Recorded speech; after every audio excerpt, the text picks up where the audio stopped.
Well, this is Massive Go Sign. And you know I support the UNC. Well, I write a big chutney song and I send it to a PNM print tree. And you know the blasting people misprint my song. Hear what them put in here. Listen to what them write. I just write a real big chutney. I take the copy to the print tree. But they couldn't make out my handwriting. They make a friggin' mess with the printing. Because I say Ramesh is a good leader. The print Ramesh is a deceiver. I say Ralphie is a superman. The print Ralphie is a sucker man. They misprint my chutney. The print tree misprint my chutney. I hope you all hearing clearly. But look how they misprint my chutney. I hope you all hearing clearly. But look how they misprint my chutney. Some of them like to get paid to misprint my song. You know what that pay them is now.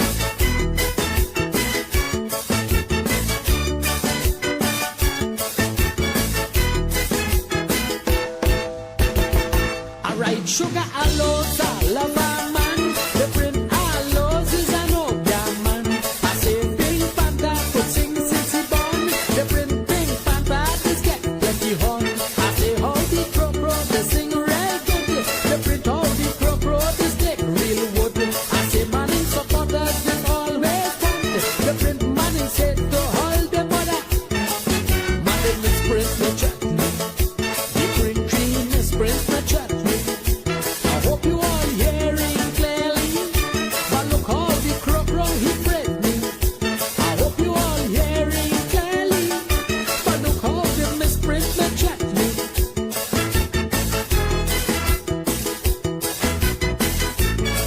Why?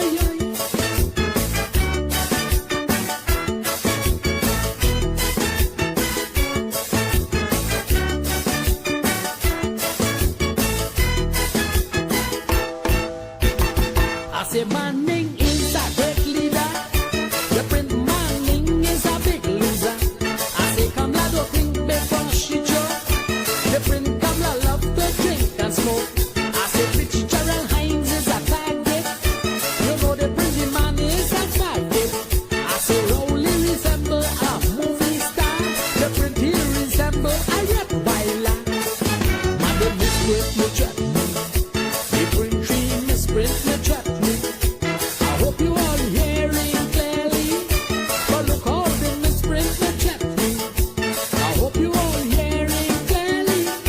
But look how they misprint my chutney.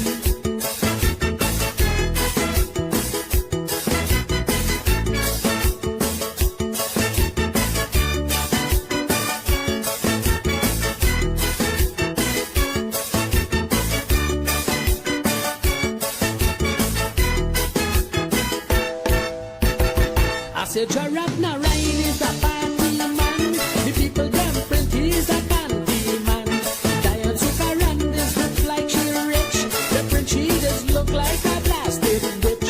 I say I support him, Mr. Action. You know the print how I support the long tongue. You know I say Manning is a real good man. The friggin' people print he's a Macomia man. And they misprint the chutney. The print tree misprint the chutney. I hope you all hearing clearly. But look how they misprint the chutney.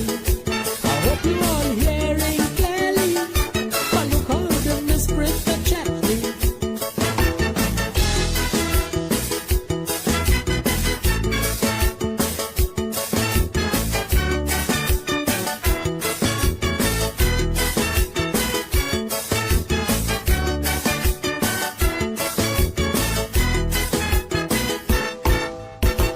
I say make Miss Williams Prime Minister. The print how she is a Tukuya. I say Mr. Montano like to choose. The print Montano does abuse. I say Manning is talk like he want to cry. The print he does talk a whole back a lie. You know I make sure I'm Max Sukaran. Boy the friggin' people print lesbian.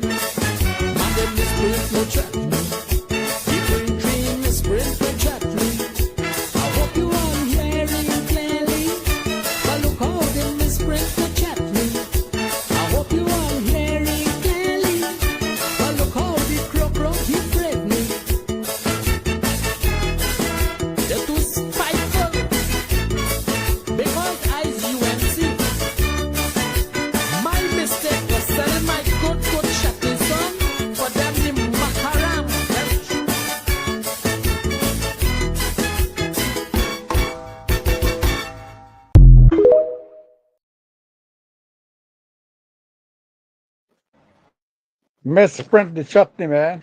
Yeah. Good evening. Good evening. Welcome to Yellow Ziko program on UNC USA. I have two Dr. Maraj here with me. Dr. Paru Maraj, who is a medical professional, and Dr. Ashford Maraj, who is a financial professional.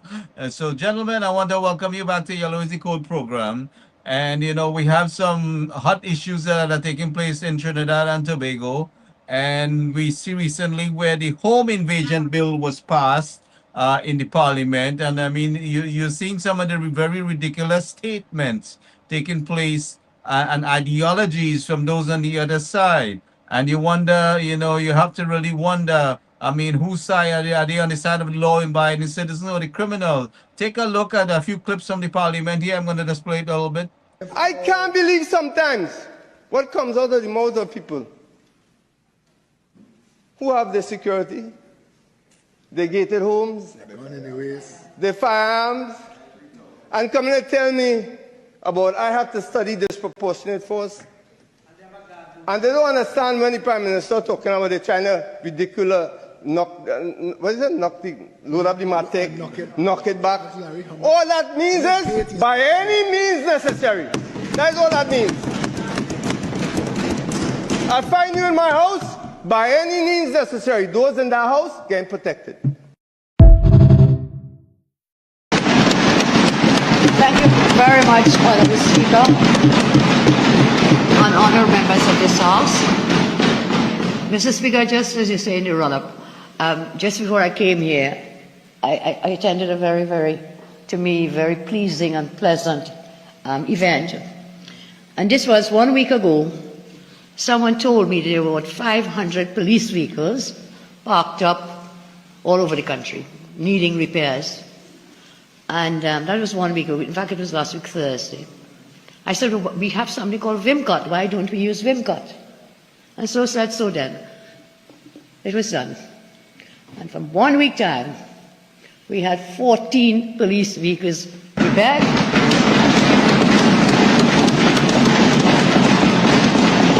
And the plan is, by the end of the year, to have 50 vehicles fully on the road. And what was a little shocking when I said, but why? What was wrong with these vehicles? And the Vimcop official said, oil change. Oil changes. That's true, Minister, but member. Oil changes. Things to do with disc pads, transmission. The value of those vehicles was about $3 million, they tell me. I said, well, how much did you spend to bring them back? They said about $70,000. That is $70,000 well spent. So, Mr. Speaker, that's where I was before I came. And as I said, we are very happy to bring more vehicles for the use of the police on stream. So, with respect to the meat of the matter today, I rise here to formally place on record matters of significant national importance. And this relates to the wage settlement and back pay owed to public officers represented by the PSA.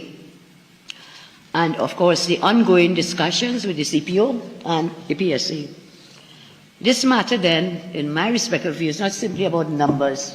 It's not just about numbers. It goes to the heart of trust in governance and the dignity of more than 16,000 public officers, I'm told, and their families, who have continued to serve with professionalism despite more than a decade without salary adjustments. During our 2025 campaign, we committed that the government under my leadership would end the wage freeze, would settle the PSA negotiations, and we would ensure that there was meaningful relief before Christmas. So, Mr. Speaker, barely about 7 months later, after coming into office, we have met that commitment, and I would like the Hansard to reflect, Mr. Speaker. Promises made, promises kept. And by Christmas, meaningful relief will come and promises will be delivered. Now let's look at the role of the CPO and government's responsibility when it comes to dealing with wage settlements. Under our industrial relations framework, Wage negotiations are conducted between the CPO and a recognized majority union. The CPO, Mr. Speaker, is an independent office, and my government respects that independence. At the same time, the government has a duty to set policy direction and to accept responsibility for decisions which affect public finances and households. Our approach has been straightforward: respect the process, ensure fairness, ensure affordability, and honor commitments to workers. So the position is clear, Mr. Speaker. The 10% settlement will be honored. The 10% settlement will be honored. A cash advance will be paid before Christmas.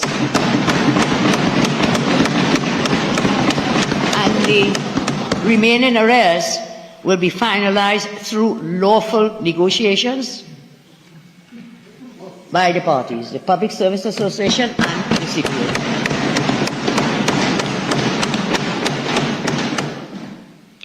So I say, Mr. Speaker, whilst the Prime Minister does not negotiate clause by clause, it is still my duty to speak clearly. My government stands firmly behind the settlement and behind relief for these workers. We stand firmly in commitment to the agreement. Recent exchanges between the PSA and the CPO have created some concern amongst workers and the national community. Strong views are normal after years without any progress. However, progress is best achieved through calm, respectful dialogue, and I therefore encourage all parties to allow the established process to proceed professionally and responsibly. Mr. Speaker, permit me to place on the record the historical context of what's happening and what has been happening. Under my former administration, the 2011-2013 period concluded with a 14% increase for PSA represented workers, closing that cycle and providing relief. In 2015, when the PNM took office, the 2014 to 2016 and the 2017-2019 cycles remained unsettled. From 2015 to early 2022, no settlement was concluded. And by 2022, it was publicly acknowledged that workers had received no increase since 2014. We are now in 2025. How many years is that? 2014 to 25, about 11 years. 11 years these workers had to wait, cap in hand, begging, knocking on the door for 11 years, not to get salaries going forward, but for salaries that they were owed since 2014. So, no settlement concluded 2015 when we demitted office to early 22. By 2022, it was publicly acknowledged that workers had received no increase, as I say, since 2014. What this meant is that in a near decade-long wage freeze, it was a wage freeze, during which the cost of living surged with no commensurate help to these workers living on prior to 2014 wages and salaries. Fuel prices rose, VAT was reinstated on essential food items, and families faced a deep financial strain despite more than $500 billion being spent.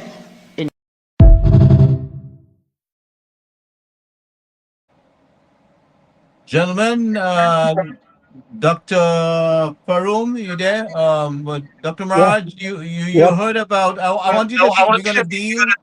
We're gonna deal with the police situation. Then we'll get into the financial part of the situation, all right?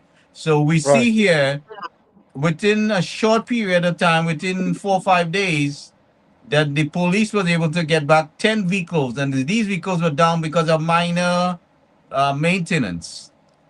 So, I mean, the PNM trying to push some of them was pushing the idea about depending on the police when we had too many times where the police could not have a vehicle and get to your response. And we have seen and heard too many complaints about the police inability to make it in time when you make that call, right? Sometimes they never come at all and they want you to come to the station. I mean, we have seen and heard enough. So now the PNM has attacked the government severely and seems to be more threatened by the fact that law-abiding citizens will have the legal right to defend themselves within their own homes. That they are not panicking and paranoid about the amount of criminals running around the country heavily armed with military grade weapons. Gentlemen, I'd like to hear your response. Go ahead. Well, I, there, we have spoken here, now, I know, maybe 2 or 3 months back, that the police vehicles, we understand there were lots of them. I don't know how many there were. Like there were, I don't know, hundreds, but there were surely like dozens and dozens of police vehicles According to that the are Prime Minister, it parked was about 500 vehicles. Oh, wow. Well, when we discussed this some months back, we knew there were large numbers, but we didn't know how many and how serious it was or how easily it can be fixed. In fact, one of us, I don't remember, I think I must have suggested to you all then that if the police doesn't have the capacity to repair these vehicles on a timely basis, then we should entertain the private enterprise to work overtime and get this thing back on the road, because without vehicles, they could not be mobile enough to get from place A to place B to. Apparently, they don't use bicycles and cycles anymore. So I guess they depend on those vehicles. But if at any point in time you have 15% or 10% of your vehicle down, that is bad. We would like that last government should have told us what percentage of the vehicles are in repairs at any one point in time, and how many of them are functioning effectively at any point in time. Those kinds of simple data should be, but everybody should know those things. So I am glad that is a little, the UNC was a little late because we spoke about this some months back. But we're glad to see that this is going to happen, and this was an easy fix. This was not a big fix. So some easy things like those, and I understand why the previous government for 9 years couldn't tackle these things. But anyway, we like I said yesterday, I think I was writing you all and responding. I was saying that it was broken. We took over. We have to own it, and we have to fix it. There is no two ways about it. So the people who are plenty talk and no action, they have different people operating now. Again, we're going to own it. We are going to work on it. We're going to fix it. And we'll let them know when we fix it, like the Prime Minister did yesterday. So I think I must mention to you, and that time I was 2 months back, I was talking about this. I told you that a relative of mine in Balsane South, Trinidad, Balsane South, got robbed in their home, and they were beaten and whatever, home invasion. 6 of them at 3 o'clock in the afternoon. The police had no vehicle; they couldn't come. I think they arrived some 40 minutes later. And the police station is Trinidad, every station, Trinidad is a small place. Every station is within a short radius of 2 miles, a mile and a. This is the St. Joseph police station, I live in Balsane. That's next door. So you take 40 minutes to get there? Oh, we didn't have any vehicle. Crap. So that was an issue we discussed, and I'm glad the Prime Minister moved on this. She said there were 10, but I'd like to see 50 times more than 10, that all or pretty close to 80%, 90% of the vehicles should be operating at any point in time. I mean, I came out of the service, I know. I used to drive myself. I used to drive a plainclothes vehicle. I used to go around all over the place. I mean, I know how, I know sometimes we could take care of, we know it's our own vehicle, but we didn't have bad roads like that in those days anyway, so our vehicles lasted a little longer. The roads are bad, the vehicles are going to go. I don't know what level of vehicle they're buying, what quality they're buying, but some of these vehicles may not be as solid as after 5 years. Some of them don't hold out, especially some of those made in different countries, like other than Japan.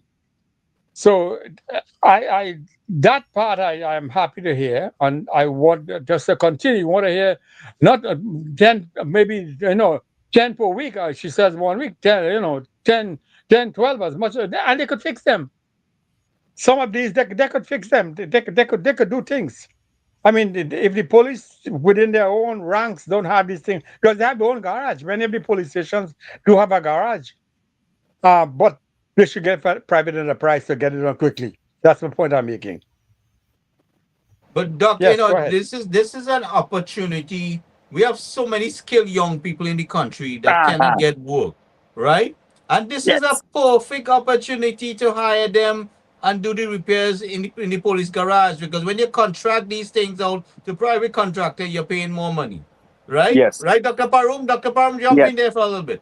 Yes. Listen, the youths, they are very, very talented young men out there and women. A mechanic does not necessary to be a man; is a woman as well, right? The past government has not given opportunities to youths, right? Mechanic is something very easy. You can learn and learn in such a way. I'm also a part of medical doctor. I learned to fix my car. I went to do some courses and stuff like that.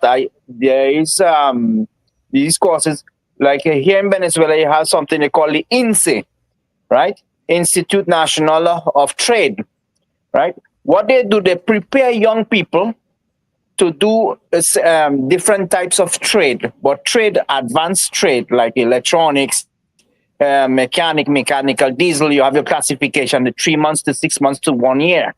And then after, the government here will contract you. When they contract you, you get your salary on paying. They send you to prepare you for more courses. So this is a plan that work here in Venezuela perfectly. Now, each police station or each fire station or hospital has to have your proper mechanical team, right? Therefore, these young men or women will learn a proper trade. Will learn who does not want to go into science or bigger studies like engineering. You learn mechanic. How you say?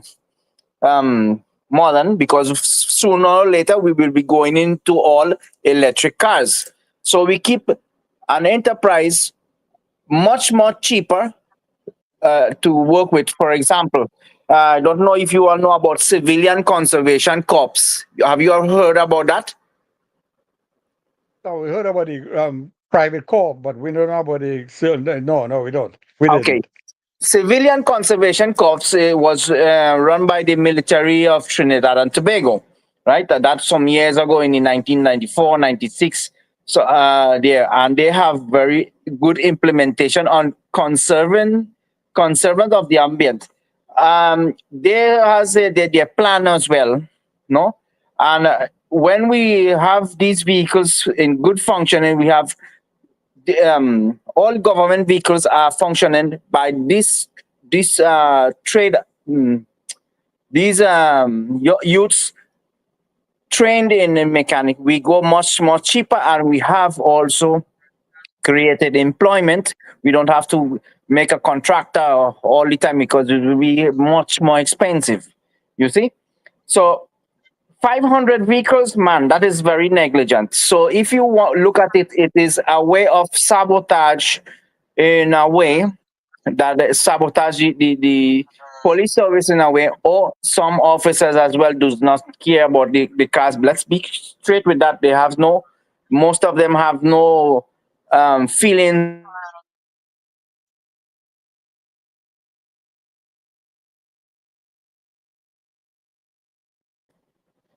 Just went off the line there.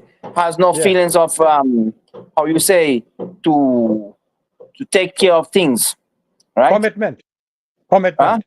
Commitment of self reliability. We have to have this culture in taking care of the vehicle. If it's not mine, I have to take more care of it than mine's, right? Okay, well, good. Right. So things small. This is small investment we are making on the people of Trinidad and Tobago, and a very large benefit. You make a small investment in the people, you will get. Man, this is a very excellent idea.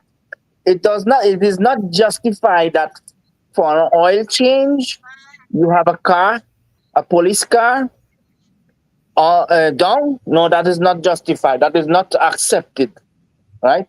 So small things, these things have to get going. Put in place all of our technical advice and to make maintenance more effective. Now, what happened here in Venezuela? There was some people who were working in the oil field. They bought some cars. Look at the trick. What went on, no? And I think it goes on. They bought cars has a value of $14,000 US. When they placed it into the company, it almost reached $120,000 US. You see? And then after 6 months, none of them were 6 months to 8 months, none of them were working anymore. They just disappear from the company. And our next bought again, our next lot of cars. And so it was going on. So that was stopped. It was detected and stopped. So that could be one of the reasons our plan was to destroy 500 cars and buy 500 cars more. Somebody is making money out of that. You understand? No, we spent $70,000 to bring back 3 million water vehicle. Oh man. Right? That's what we did. Right? So I mean, but the PNM want to say there was I think I don't know if it was Vishnu Danpal, one of them fulfilling as a senator there, was trying to talk about the effectiveness of the police. I have to pull the article, but anyway, that we will depend on the police and you don't need a gun. They were basically trying to say that. I mean, in America, where we have the most efficient police force, we still need to protect ourselves. Yes. Okay. So anyhow, I mean, police come when everything is when the act is already committed. Police is not there when before.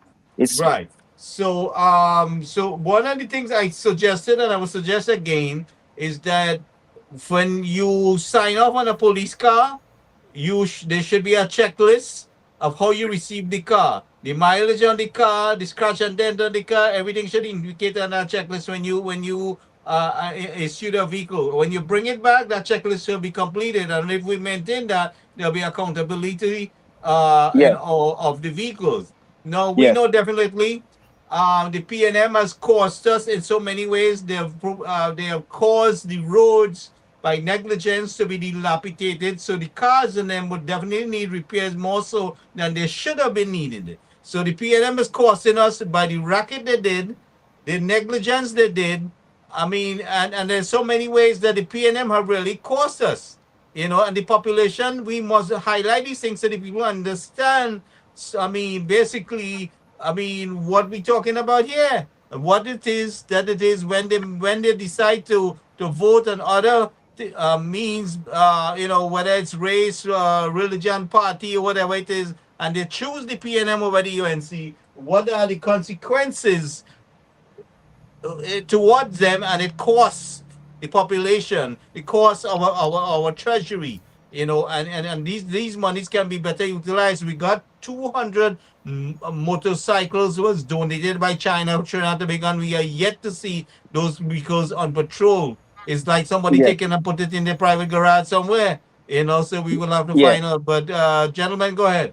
You see, what happened with the PNM, they lied to the people. They are very good in psychology. They are very good. They lie. So they convince the people. And that's what happened. I wouldn't blame the people for voting for them. What went on is they lied to the people. They convinced the people in a way, and then they turn around and stab the people in the back. That's what went on, Gary. We cannot blame the population. They also control the media. So we have to make sure our channel is functioning and addressing the issues, and we're bringing it to the population. You know, whether they're inside, outside the country, everybody can see the, you know, with the internet, and we continue to bring that information as much as possible. Mhm. We want to welcome Suman join us here, Mr. Singh. Mr. Suman, Yes, guys, I listen. What's up, my friend? I want to eat doubles, boy. Tell me. How many you need? I'm good. And I'm when you need good. it? Hey, Yeah. hey, don't go easy, you know. Any girl making doubles now, you know. So watch out, Yeah, listen. very that. Very, And they cooking the purina. We'll just send them back one over there. Yeah. I bought from the Venice. I bought from her, the one I was in Trinidad. I don't know if she made them. I doubt she made them, but she must have been just selling them. So that's so. Yeah, My boy. thing is that this. I think this is okay. I think what Purum mentioned when Purum, I think it was who mentioned about where you hand over the vehicle in what condition you. Okay, so I at one point I spent about nearly 18 months at the 999. 999 is the emergency call. So you had to hand over the vehicle back, whoever take over for you, because when the vehicle return from patrol and your shift is up, you hand over the vehicle and you're recording the logbook, how many miles you're handing over, and if there's anything happening in the car, you record what it is. Then the other driver who takes over, he will look around and see that the vehicle are in order and everything I wrote is correct. And so we have a handover, 5 minutes handover that happens. So it really did. So if anything happens along, whoever shift, you would know where it is and who it is and whatever. So Yeah, that is what that's Forum was that. mentioning. Yeah, but one thing Also, about that, the handover is as well. There is okay if there is damage, there is a like a little insurance to pay for it, right? Because you have to take off the fear. It will create a fear on the officer that if the scratch is your fault or this and that. You understand what I'm saying, right? yeah, So the what it really is, you don't drive recklessly because police vehicles, man, let me tell you, they get damaged in persecution, how you say, car chase, and these things that they yeah, will yeah, get yeah, damaged, right? yeah, So you have to take off the fear from the officer or from the driver that if the accident he will have to pay. No, we have to make a good plan of that, but it really is to take care of the vehicle, and a group of young men and women as well to take a responsibility in maintaining the maintenance of the vehicle. Look, I remember years ago, here we had all the prisoners who were in prison. They repair all the police vehicles here, right? We have that system here. All you behave yourself, you are not dangerous criminal, you get how you saying, privilege. You learn to mechanic, you go repair the police car, and you have privilege, right? To do mechanic. Even the prison can do that as well, right? So these are things that is has to be planned with carefully, and then careful planning. Yes, now the Spanish is in my head. You see, careful planning and maintain this plan. Now, each vehicle for an institution, if it's an oil institution, he has 2 years of use of life.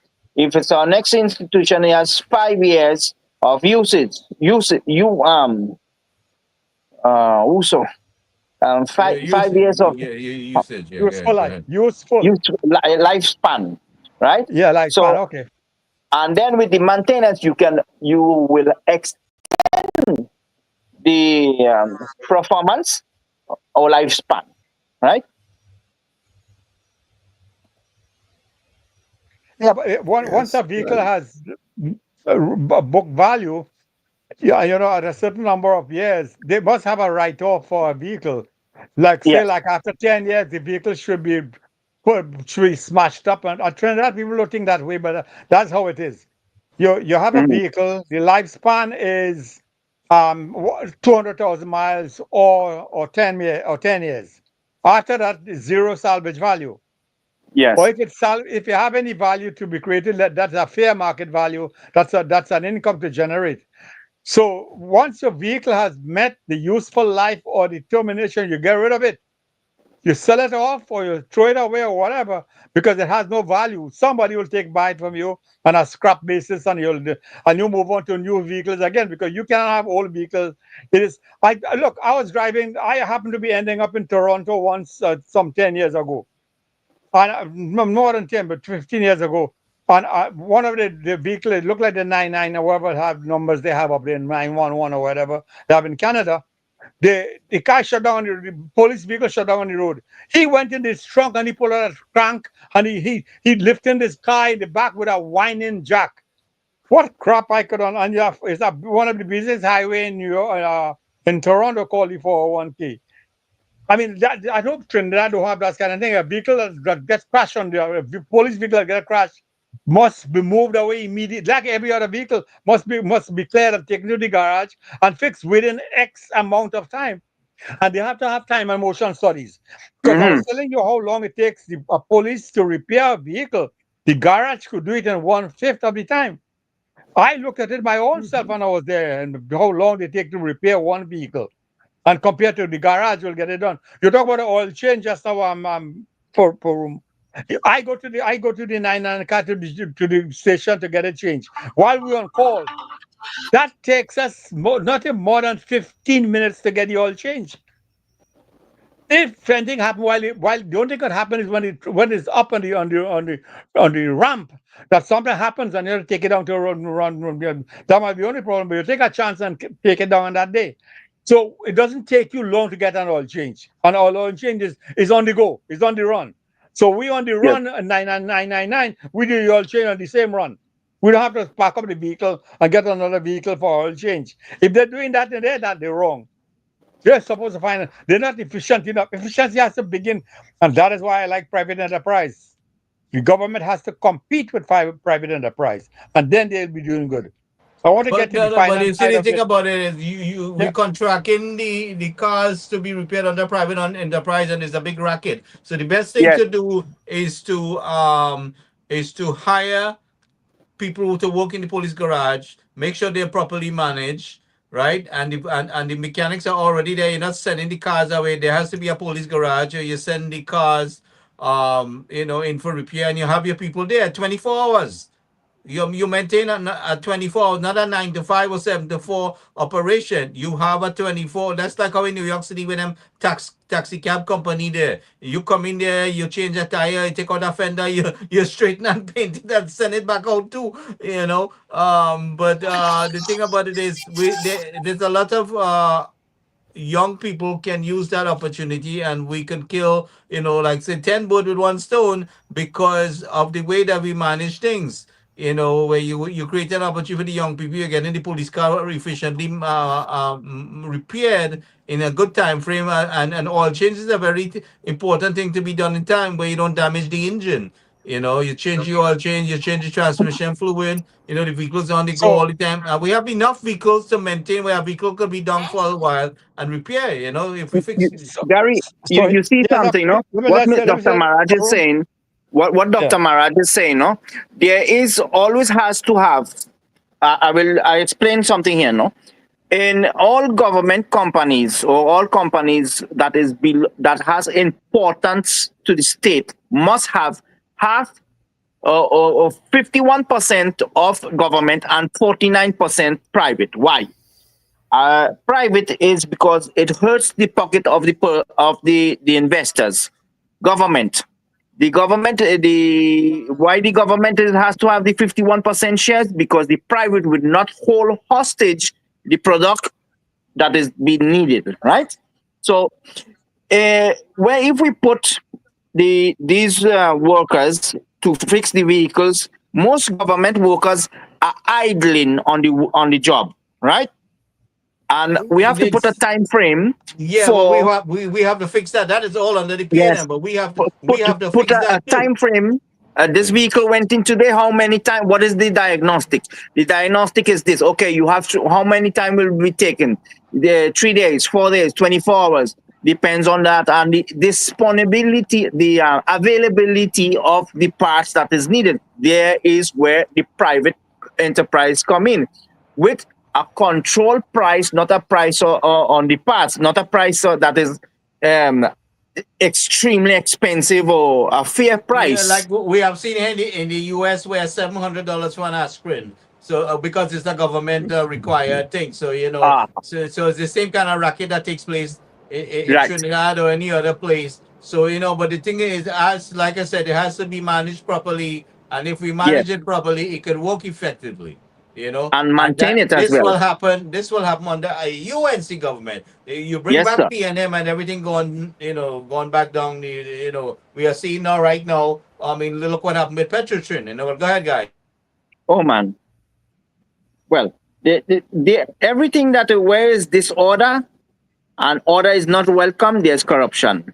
When there's order, there's no corruption. And now we are getting ordered. So you This see, is a very big project to make to increase employment in Trinidad and Tobago just with the police service only. Just with the police service only. I think they will need people from foreign to come to make repairs, to repair cars. Not only police vehicles, ambulance, fireman, everything. Well, Everything. the ambulance is another thing that is a real big project that we need to work on. I mean, we basically just have an ambulance with oxygen tank, and nothing really effective like here in the U.S. With the equipment, and like we've been discussing here with Dr. Ramrup, and before. So we need to. That's something we had to build out. Mhm. We had to really build that. And so I'm hoping somewhere down the road that Dr. Parum, that you will be involved also in assisting us down in the future somewhere, because of your skills with trauma response and all these different things. So I'm hoping that we will get to that point. But go ahead, gentlemen.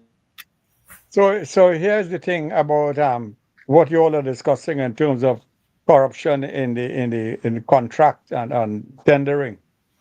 So if the police were using private enterprise and there was corruption in there, it wasn't coming from the end of the private enterprise, it was coming from the other end, usually from the government's end.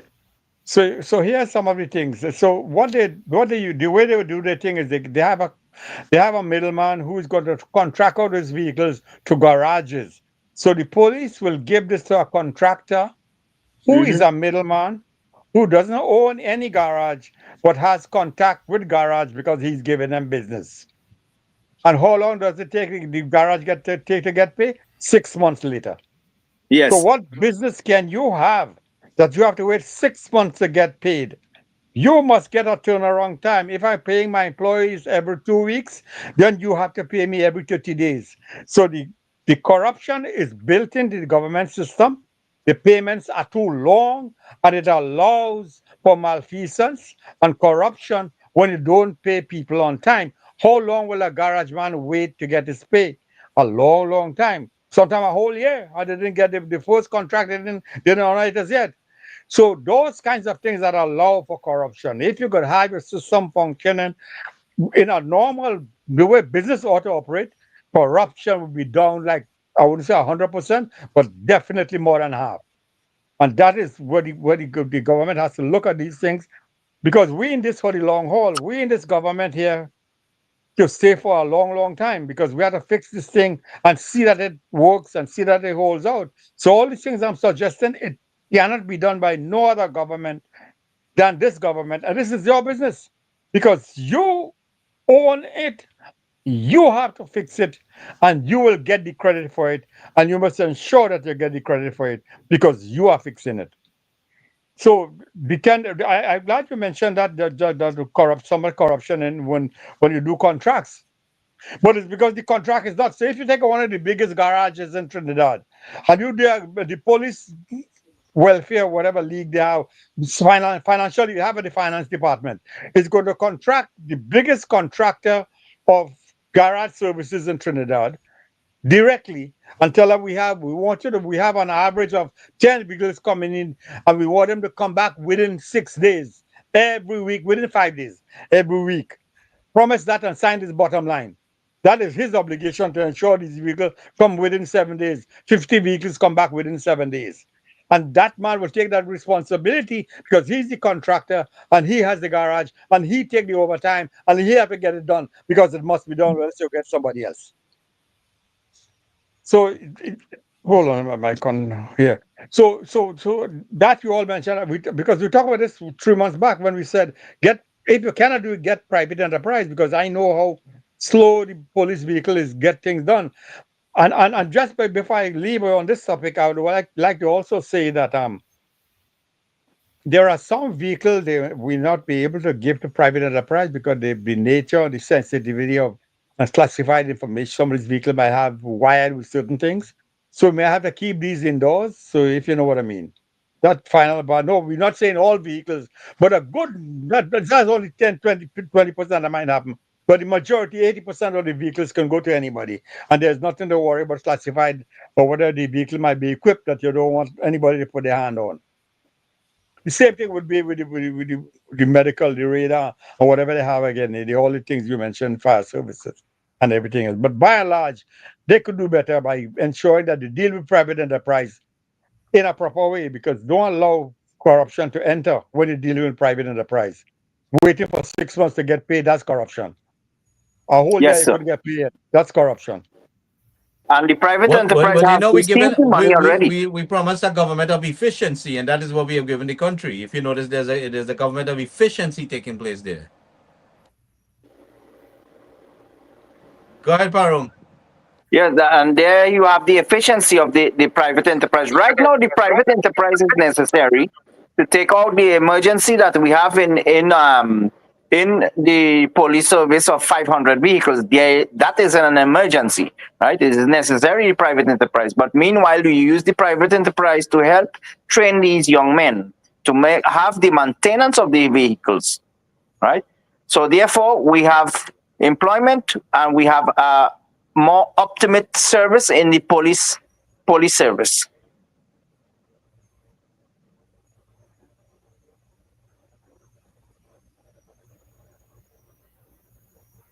Hello? Yeah. So the next thing, okay. Suman gone quiet. Suman, you awake? Oh, totally awake. I'm listening, guys. Yeah. So the next issue here, as we see, is that we are dealing with the FUO situation like we dealt with the other night. There and we have here a reporter saying that the police commissioner should be the sole authority, and that could never happen. That is not humanly possible. We need that structure change for the people to be able to acquire an FUL and to get the necessary equipment to defend themselves within their home. Mm-hmm. We can't have it operating like how it's been operating here in Trinidad. I mean, look, we have a system here where the municipal chief of police signs off on an FUL. So I mean, it's not humanly possible. You might have 100,000 FUL application right now, and so if you have 20,000 application and they're doing 10 a day, how long is it going to take you? It's going to be. I mean, the responsibility of the police commissioner, he has so much alone to do. I mean, so how much time are you going to spend on FULs? You see, Gary. Look. Here, how it happened here in Venezuela that you get your firearm license. First of all, there was this same problem that happened in Trinidad. One person is to assign and study the gun permit, right? What happened? The military take control of this, and therefore all application was studied by different. There was a law placed that the military has to take control of these license and the proper training to the civilians. All license. Remember, Venezuela has almost 48 million persons, 48 million, and there is not maximum 3 months waiting for permission for firearm. And it was very effective that not only one person has to sign the permission. There is different officers, different branch and organizations in the army to receive organization or offices around the country to sign, and they give you like a date, an interview date. You make that and you get your firearm. But yet before that, in that 3 months time, you have different training, right? So it is very easy here. Well, I wouldn't say easy, because they study you here very, very high. They study you, your character, if you have any prison record, not even a traffic ticket you can have, right? Not even that. So they study you, they study your business, they study where you work, where you live, everything, all environment that you are in. No criminal record. Then psychological tests. But I think you have to be 1, 2, 3, stage 3 of psychologists. And then after you get in, when you approve that, you go to a special training. I think it's grade 1, 2, 3, and 4 to how to use the firearm if you have children or no in that situation in your house. You're also trained.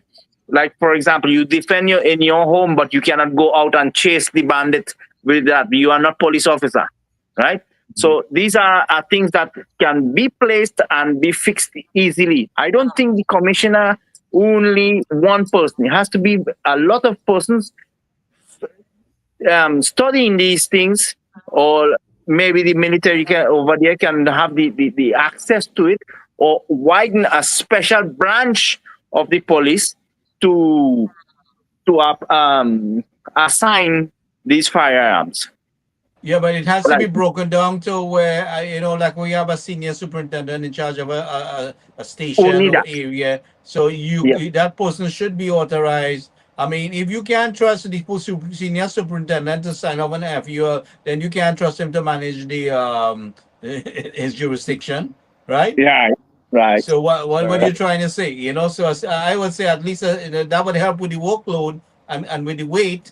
And then, we need to put that training program in place where citizens understand how to use their weapon, how to use it safely, how to use it when something comes about where you're under attack, but you have to also take notice of who's around you. Yes. You can't fire the gun helter skelter. You may have family relatives and a person attack you. At what range do you fire the gun? Yeah. You see, when a bandit see you, when this law came out that you have to, here in Venezuela was chaos, real bad. You couldn't go out to the street with your cellular phone or even with a Walkman cable, Audi phone. You couldn't go out, right? What happened? The government put strict things on very, very strict laws and punishment on criminals, right? And that was the only way that today we are safe here in Venezuela. Very safe. A lot of places here is very safe. And gun license was given to law-abiding citizens, right? Before you couldn't, we had the building where I am living. I have one of my home here. You couldn't have your car in the car park. We have to make night shift 5 persons to be security, to watch at the cars. Now, the cars are in public, parked in the public building. I will say, I can go out and show you the photo of where the cars are parked, and nobody absolutely harass the cars or harass the try to steal anything. Look, this is the place here. Look, you seen? Can you see? The car park. Yeah. All right. That here, this is the building here one of the buildings here, right? There is 1, 2, 3, 4, 5, 6, 8 buildings here, and no security now. Because everybody here.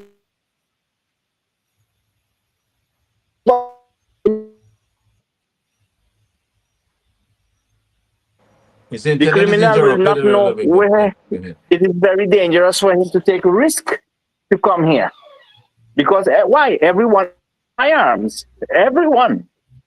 You see? And here we have since 2008 no criminal activities. No criminal activities. So this law that our prime minister has to put in and for the citizens to defend themselves is necessary. Criminals, I always say, you lost your human rights when you violate the rights of another human. Right? Now, murder rates, you don't hear that here anymore. You hear that once or once a month or something like that. You don't even hear it. You hear domestic violence, yes. Man, woman fighting domestic violence, but criminal activities, no, there is none. I wouldn't say there is none 100%. Yes, there are fights and these things like that. But home invasions, you don't see that here. I saw there before yesterday on the newspapers of Trinidad, some guys went into a church and hold up a church. First time I heard that happen. We never hear that happen here in Venezuela. No? Well, that not why it's happening in Trinidad, but it's been happening for a couple of years now. I mean, it don't matter church or what. These criminals, I'm telling you, could come in the house and attack your mother and your sister and tie you up, and you have to watch. So the thing about it is here is you have to deal with them.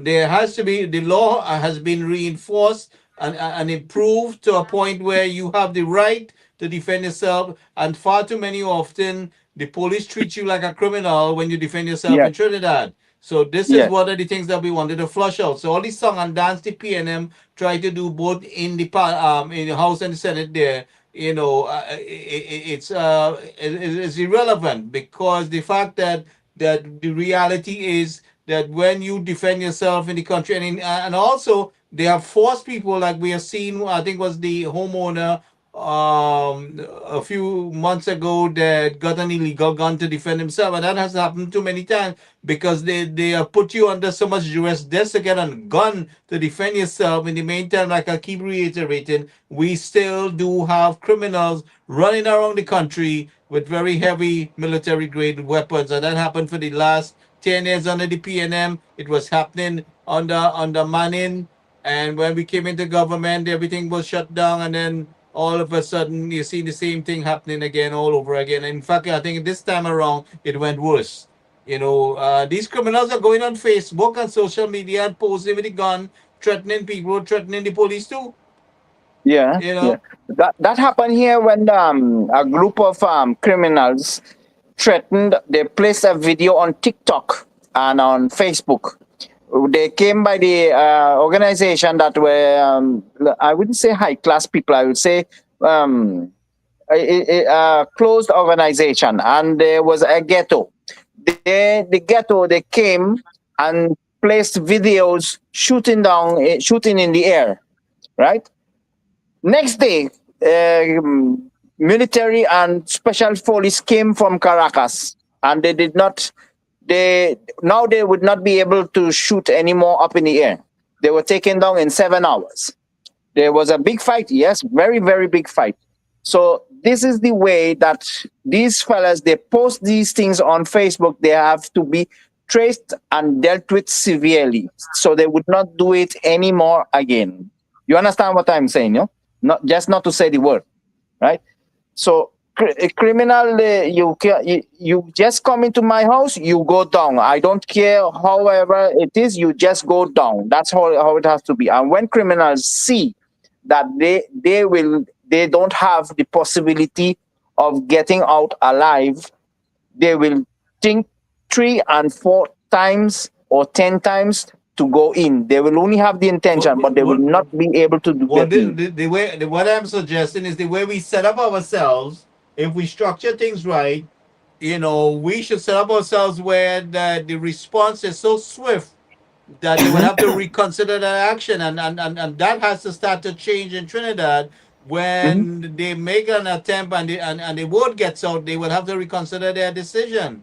You Yes. know, that I'm coming into Avocat there with Sumantis down there, and I think I'm going to escape easily. No, because when you get down into Avocat, the people in Avocat is organized to respond to you.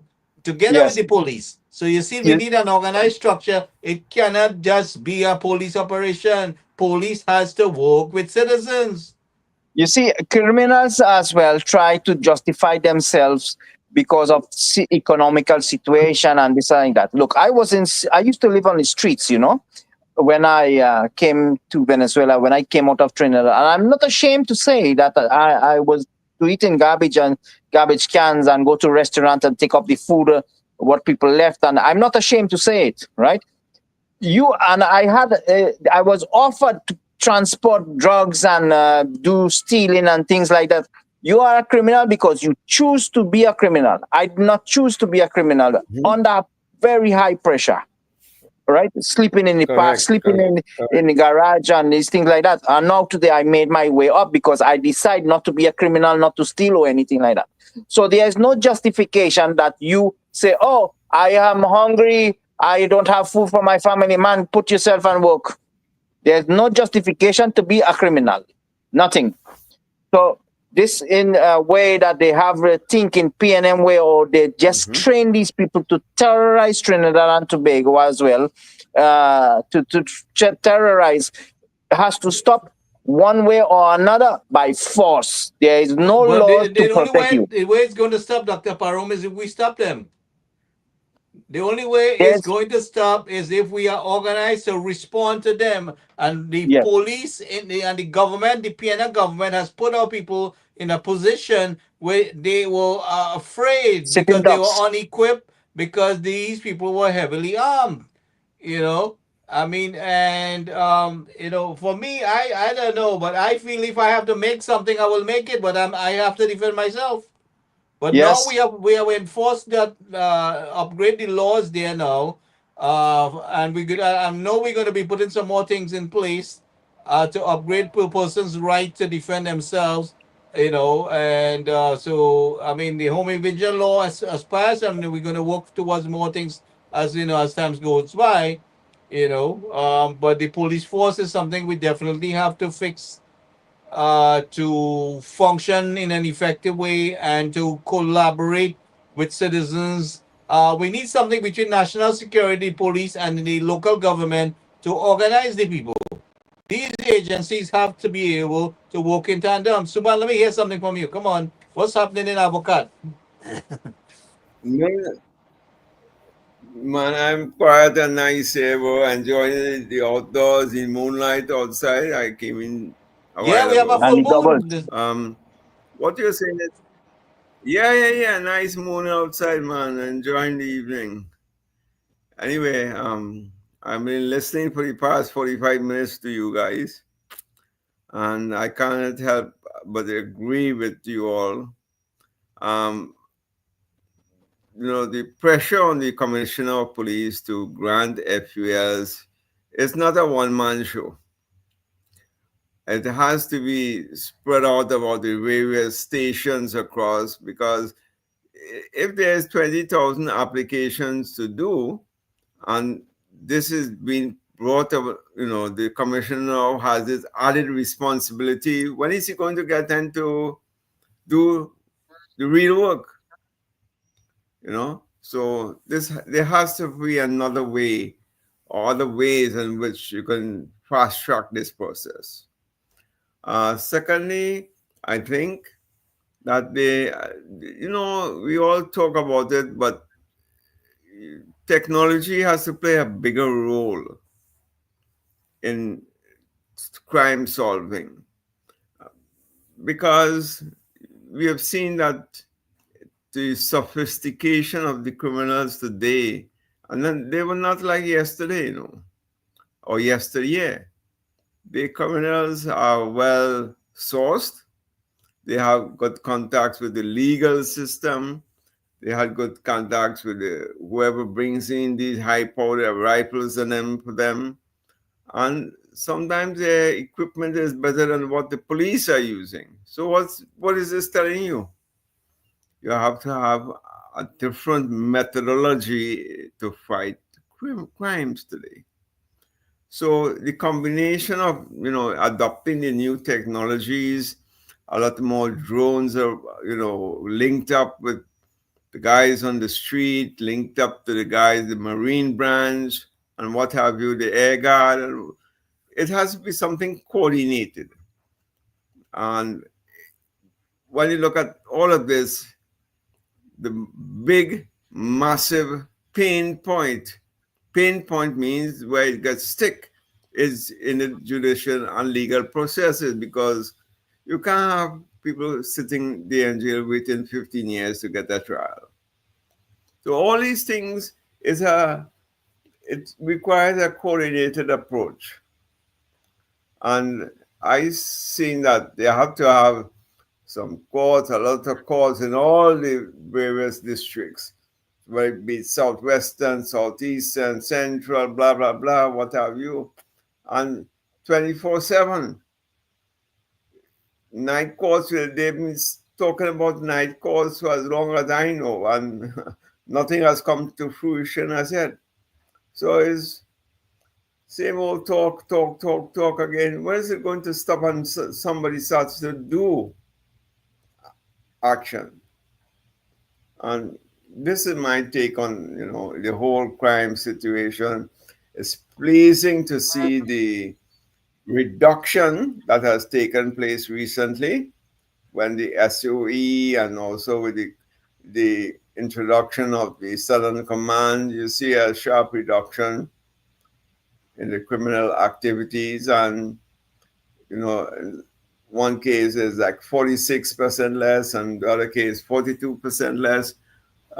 These are encouraging signs, but it only happened this year. For over the past 9.5 years, despite all the conferences and all the meetings, and all these talk shop that within CARICOM, bringing in this consultant and that nothing happened, So only when recently, I would say this year, the actions of the UNC in cooperation with the Southern Command, it's only then we see a sharp drop. And yet the opposition is continuing asking about, where's the crime plan? I haven't seen the crime plan. What is it? But seeing the numbers, man, seeing the number of murders less every month, that tells you something, that whatever they're doing right now is working. I only have to take it one step further. I got the legal and judicial services involved in the process and start to clear the backlog. So let me just put some spin on all of this and theory behind it.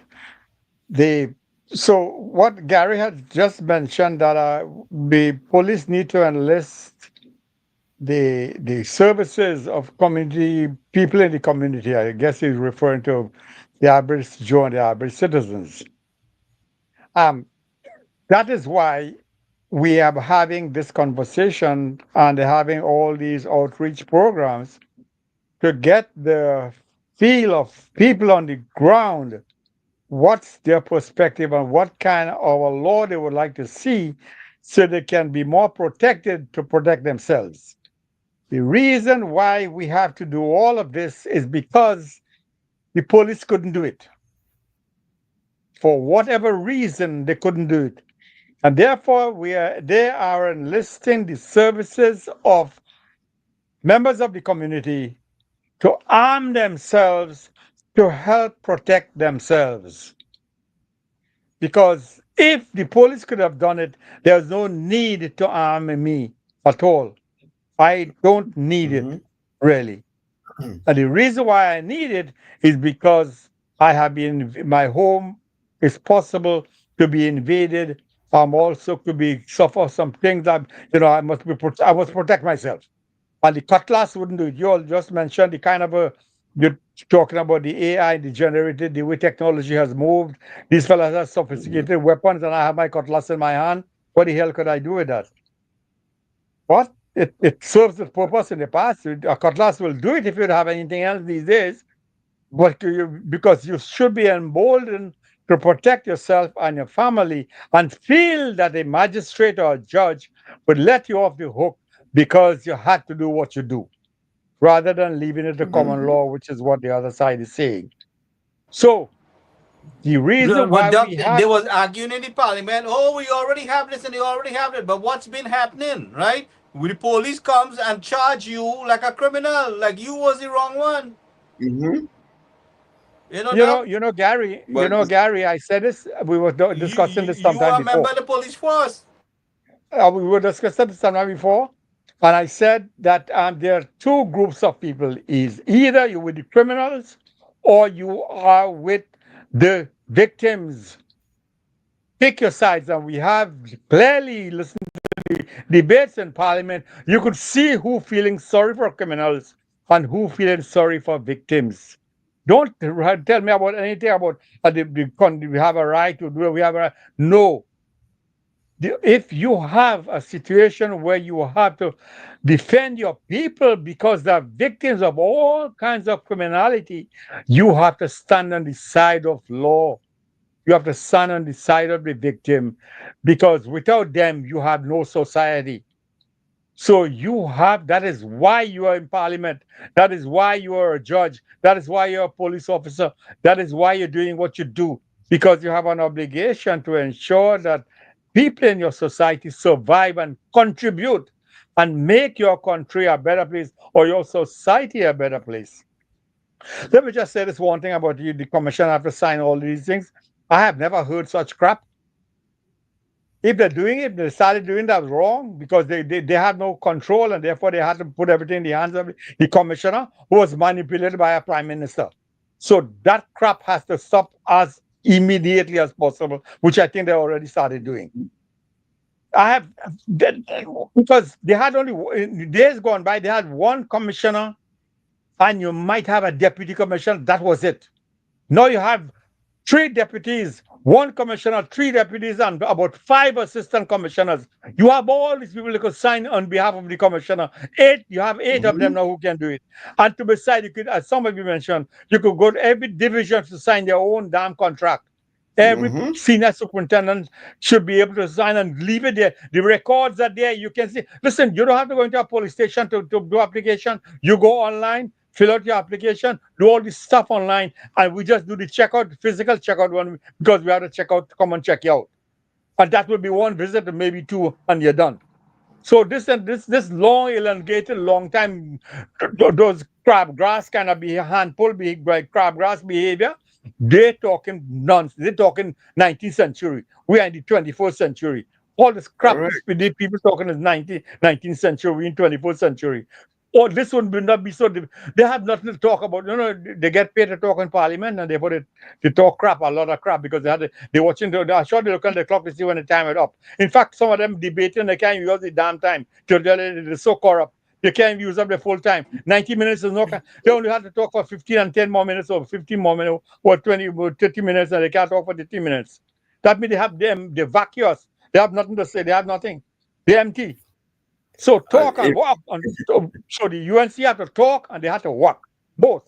That's right. Because we need to talk and we need to walk. Because we need to let them know we're walking. Because they're not seeing when we're walking. They're only seeing when we're not walking. And we're always walking. So let them know what we're doing. We're walking and we're talking. And we're getting it done. Look back and you'll see. And the press wouldn't give you plus coverage. You know why? Because they are not your financiers. Correct. That is where the big problem is. The PR and communications team, I guess, and the UNC is, quite frankly, in my opinion, a very weak one. They're not getting the message out in a timely way. They're doing a lot of work. A lot of things have been done, but they have that pressure from that 1% media, which is manipulating and bringing up all the old crap, as you said, Doc. 19th century things when you're living in the 21st century. In fact, in the debate last week, one of the PNM senators was touting the fact that this law is discriminating against his constituents because he's a representative for, I think, Southeast Port of Spain. That's Keith Scotland. The Coalport bicycle man. Yeah, the Coalport bicycle man. Breadfruit guy. he was saying that by this law, it's discriminating against his constituents. Well, basically, what So is he it- trying to tell us about his constituents? Right? Is he that telling all us of that his them are constituents are involved. the ones that are out there robbing people? Is that what he's Correct. admitting? That Is that is what it. he's He's basically telling admitting us? Correct. Because the PNM brought his constituents to a point where they had to thief to survive. Isn't that what you're telling us? That is what he's saying. So he apparently didn't know what he was saying, but we all got the message. Why is it so? And not only him, Gary, it's a lot of the other constituencies too. But Sumat, that is the exact rhetoric that we see that is taking place there. That comes just like the video I had shown before there. Look at this one here. Come back. Let's look at this again. Son only tried to rob you and you took his life. That was an abuse of force, Chandler. You must pay for this. A military veteran has been charged with murder after shooting and killing 3 teenagers who broke into his home. The parents of the teens are now demanding that the court sentence the veteran to death. According to police in Georgia, the 3 masked teens showed up at the veteran's house around 3 p.m. They kicked in the front door and entered the home to rob it, unaware that the homeowner was a former soldier. The veteran opened fire as soon as they entered. One of the teens fired back, triggering a violent shootout. A neighbor, startled by the gunfire, immediately called 911. When officers arrived, they found all 3 teens shot multiple times in the head and chest. Paramedics pronounced all 3 dead at the scene. Later, family members confirmed that among the dead were 2 brothers, ages 15 and 16. After the autopsy report revealed that a total of 28 bullets had been recovered from the teens' bodies, their parents were furious, calling the homeowner's actions beyond excessive. They insisted the shooting was brutal and demanded that prosecutors charge the veteran with murder and seek the death penalty. The homeowner, however, maintains that he acted in self-defense and that his life was in immediate danger. Under Georgia's self-defense and stand your ground laws, authorities determined that his actions fell within the bounds of lawful self-defense. This veteran once fought to defend his country. Now alone in his own home, he fought to defend himself. Do you think this was justified self-defense, or did he go too far? Share your thoughts in the comments. I basically- definitely agree that soldier did the correct thing to do. You're going to get into the that's house. the rhetoric. That's the rhetoric that Keith Scotland and the PNM is pushing. You understand, gentlemen? And there are a lot of people in the country that's pushing that because they know footy well, what the deal is there. We I discussed should this put the already. modern father, the parents' prison too, for demanding that their sons are attacking the veteran. You're going to go, a veteran, a man who has been in war, going to let be easy? No, man. You putting yourself in debt, right? You put yourself in debt. He has all right to defend himself. He's not a civilian. It's a veteran. Yeah, but thank Look God at he what was he got to trained. do. Thank God he He's was trained and he trained. was equipped. As this young man, how many times we have had this happen in Trinidad with these young men, that same age bracket, storm to a people's house, rape the mother and the daughter and the sister in front of your face, kill some people too, and rob them, right? And when you see a lot of the time the drive-by shooting, I mean, there's a lot of incidents where these same people, young people of that age. So what are they trying to tell us? You understand? So Go ahead. Gary, think about, you see, those are only 3 people. My family in Trinidad, my relative, is my sister. I'm sorry, he's really close. My family is my sister. That there were 6 men looking like those men. I think all of them didn't have guns, but at least 2 or 3 of them had guns, were drawn, pulled like that, and they run in their hand, run to the building, and hands them all in the middle of the day. This is happening. They had to, and they were brutalized them. They beat them. They couldn't remember the code for the safe, and all kinds of stuff went on there. So that situation, think about if someone could have defended themselves with that. Maybe my sister or somebody who was inside could come out with the gun. The son was inside. By the time they come and hold up with my sister and my niece, by the time the son in the back, he's 21 years of age, he might be able to find the gun and probably pull it, do something. But 6 of them invading your house. That is why I wrote that article in Trinidad. This is not home If you look at the Bible also speaks about self-defense. This is war. If 6 people Three of them have guns in their hand, invaded your home. This is too much for one home to handle. This is war. You cannot defend yourself. It's too much. And that is why I'm saying maybe you'll find that that alone is not enough. Something the police must be able to protect the people, because with all the guns they may have, Trinidad society organized in 6 and 12, that is war. That is only war. Because if you're moving in battalions, you are really now, this is not civilian thing, this is a war. It has They been war, organize- Dr. Maharaj. It has been war. We've been under siege for a very long time That is what I'm and telling you. defenseless. That is what I'm telling you. This is much more bigger than one guy shooting one guy and running or burglary. This is war. 6 people armed come to jump out of a vehicle, and then when they go in, they took away your vehicle and they went with it because you had to give them your vehicle too. They had 6. The 6 of them couldn't fit anymore. They had to pick up luggage and they're taken out. Therefore, they need your vehicle to take it. So your vehicle went away with at the same time. So this home invasion is what I said. It's a localized civilian war against other civilians in the population, and the only people who can straighten them out, I think, Forum sometimes said the army and the police together should have been working to get rid of this metastasized, organized crime that you have. I think a lawyer told me I shouldn't say it because they were not so organized. Yes, they are organized. So They are very well organized. Mr. Sutherland is whoever the gentleman name is. He had to protect his people, and if it's protect his people are the criminals, those are the people I was referring to. Which side are you on? Are you on the side with the criminals? And Mr. Sutherland should never be forgiven if he's defending criminals in society. And he would say otherwise, but we know better. Okay. He might say he's the one going to talk about maybe common law, we have this, and common law have that, and therefore there is no need to have any law. There should be no law to protect the innocent and the civilians. All law should protect people who he support. You see, if you get him and you put him with criminals to see in a cell and put him in a cell with criminals, and you will see 6-7 days what his thinking will be, right? Yeah. He has never faced any threat of criminals or any things like that. Has no experience. When I was 13 years of age, I saw my father. They stabbed my father in his chest. I saw that. They came in a home invasion and he was stabbing his chest in front of me at 12 years of age. I escaped. I don't know how the rope managed to loose from me, and my hands were tied behind my back. Cannot remember if I fly or I run or what just to escape.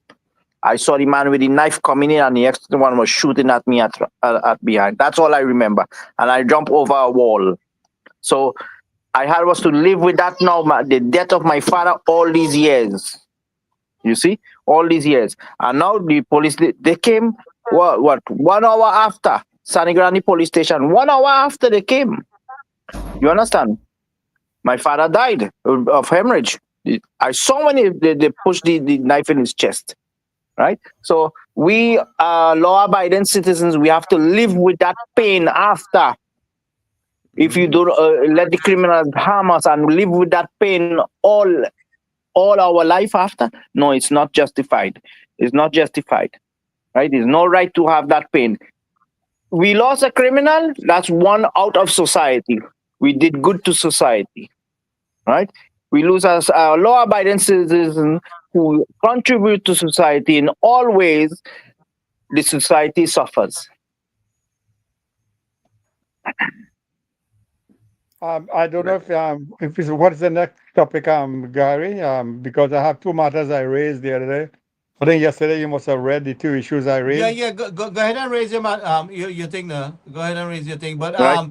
So what we saw also, somebody did a research. One of the senators, I can't remember the name, but Senator Roberts. I'll get the clip during the week, where they was trying to spin this racial talk, but Senator Roberts asked them. He said, "Everybody look like me, basically in the country. So what you're talking about race? That had nothing to do with a country that are England or Florida, where you have white and black people. Most of we look like each other. So how does the race become relevant there? With the discrimination. But go ahead, Dr. Maharaj. Yeah, go ahead and bring your thing out. Yeah, just let me just do two points really. One is that I raised yesterday, and I was just asking a question because I was thinking about it. The first one was I don't know if the easier one is the first one, the second one is the easier one, and that you want to. I don't know if you all ever or anybody in Trinidad who is advising the honorable prime minister that I that at some point in time, she could do an address to the nation, not a Q&A. She do Q&A, not a Q&A. Take the holy, take the bully pulpit and let it go in terms of to clear up some of the stupidities that are happening in social media and other places, and therefore coming from the horse's mouth, that might clarify a few things. So I hope that those who are advising her, or those on her payroll to advise, should come up with some kind of a suggestion, and she'll decide whether she wants to do it or not. I hope in good graces and judgment that she would make the proper option, the correct option. Whichever it is, I'll go along. The second point I raised also, and this is a bigger one, is they were giving, and this is my specialty in my areas, of I get paid for advising in this way. Um, since they fought the election, and those who were following what was on the platform, we knew that the UNC wanted to honor the financial obligations that the PNM didn't. One of them being that the civil service were how you say it? They were earned back pay, which they never got. And therefore they were procrastinating year after year, and they were shortchanged. And the prime minister thought that was unfair and that was not right, and therefore she promised to do something about it. And the PSA, at least on paper, threw them their weight behind the honorable prime minister and the UNC. And they still seems to be very strong behind the UNC, and quite rightly so. So my problem is this. My issue is this. I have a question for the production side, the supply side of the economy. What is the business community doing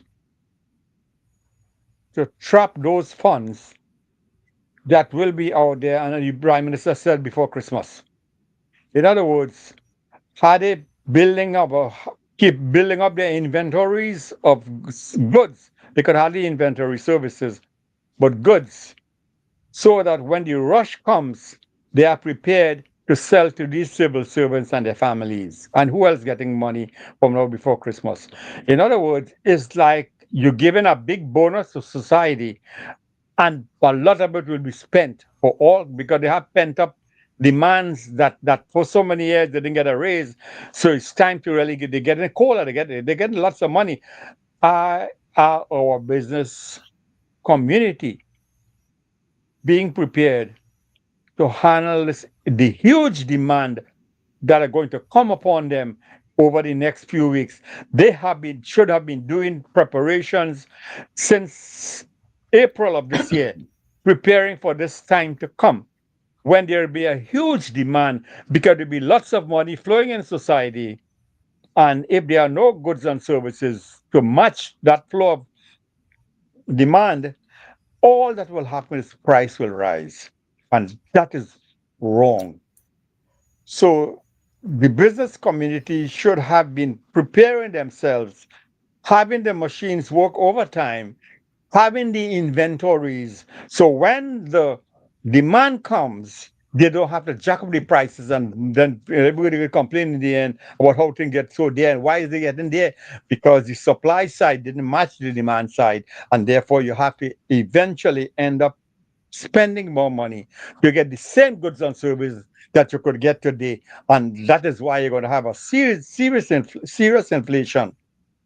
I am not talking about the willingness to buy foreign goods and services.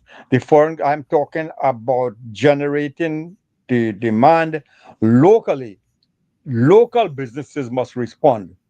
to the local demand. And in that way, your dollar will go further down the road.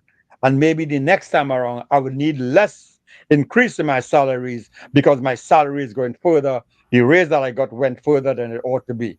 Otherwise, inflation will ease up, and come 12 months from now, you have nothing to show for it. So that is on behalf of the workers. That is an indictment against the supply side economy, which is really the business community who had to walk up to the pail. And don't tell me that, oh, we didn't know they were going to get. Yes, you know long time ago. And even if you didn't know, put a percentage risk so that you didn't know. Yes, just in case you don't get the payments, you are going to be prepared, if not 100%, at least much better than you are today, because you already had some inventories lined up just in case it comes before Christmas. And you cannot tell me now that you're looking to ask your merchandising, your wholesaler to supply your supply chain, looking down to what do you can rank up from production now. Because all that you're going to do is the wrong thing you're going to do. You're going to jack your prices up to take this money. And I talk like a trade unionist, but really I talk on behalf of the people. Sometimes I take trade union side. I mean, I came out in National Insurance Board, and sometimes I talk in this kind of worker sentiments, and the trade union look at me. I got to call some big names. They looked at me. Oh, you're doing better than me. You're good. You're good. Yeah. I can talk for workers when I want to. Also, I am a business person. Really, that's my firm. I have to, before workers can get money, I have to make money. So I think business has precedence because I got to make money before I can give you money. You And see, all of us- Ashton, you see, Doc, this money that is owed to the citizens of Trinidad and Tobago, the workers, that is very fair to pay them, but it is very unfair that businesses will raise their price to take advantage of this situation. You are correct there, what you are saying, that we have to pay that is taking away the rights of people of raising the price. That is a way of sabotage, spitefulness to the people, right? That should be penalized. I don't know the word correctly. You get paid, well, let's raise the price of everything. The people will be in the same situation. You understand? Same situation. Same situation they will be in. It's So they have gouging the customer. Yes, that's stealing. That's robbing the customer. So you cannot have a shortage or reduce the products. Say create a shortage to raise the price. That will happen. That happened here in Venezuela. Happened here, and it worked. But yet afterwards it did not work. They lost in the long run because the government came down and confiscated all their warehouse where everything was stored. Why it was not sold? Because they tried to create a shortage to raise the price, unjustified, right? So this money does not belongs to businessmen. It does not belongs to businessmen. It belongs to the workers for the past 11 years that they owe them no raise in salary.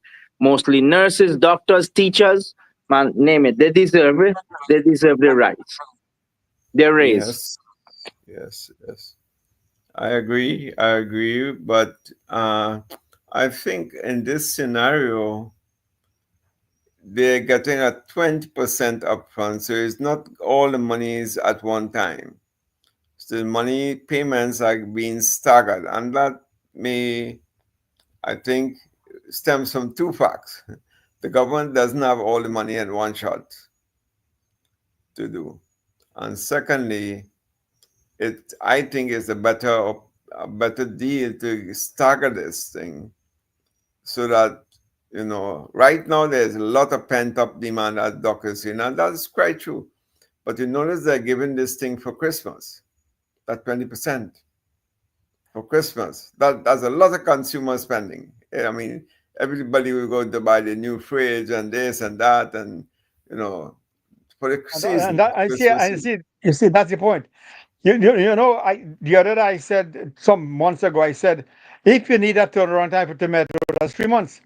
So People are going to need, they're going to need lettuce. They need, look, 3 months proper lettuce, tomato, things that they put on the food on the table, peas, whatever you come in, whatever they have, yam, dashing, whatever it is. No, you'll have that is the food section of it. That could be turned around in 3 months. 3 months ago, farmers should be preparing themselves for this big rush to come at least 50%, because let's say they don't get it Correct. before Christmas. But here's you talk about the staggering, and that's a good thing, really. And the government should be doing the staggering for the purpose I'm saying it. This is do not unleash this amount of excess cash in society. Nothing will happen but inflation.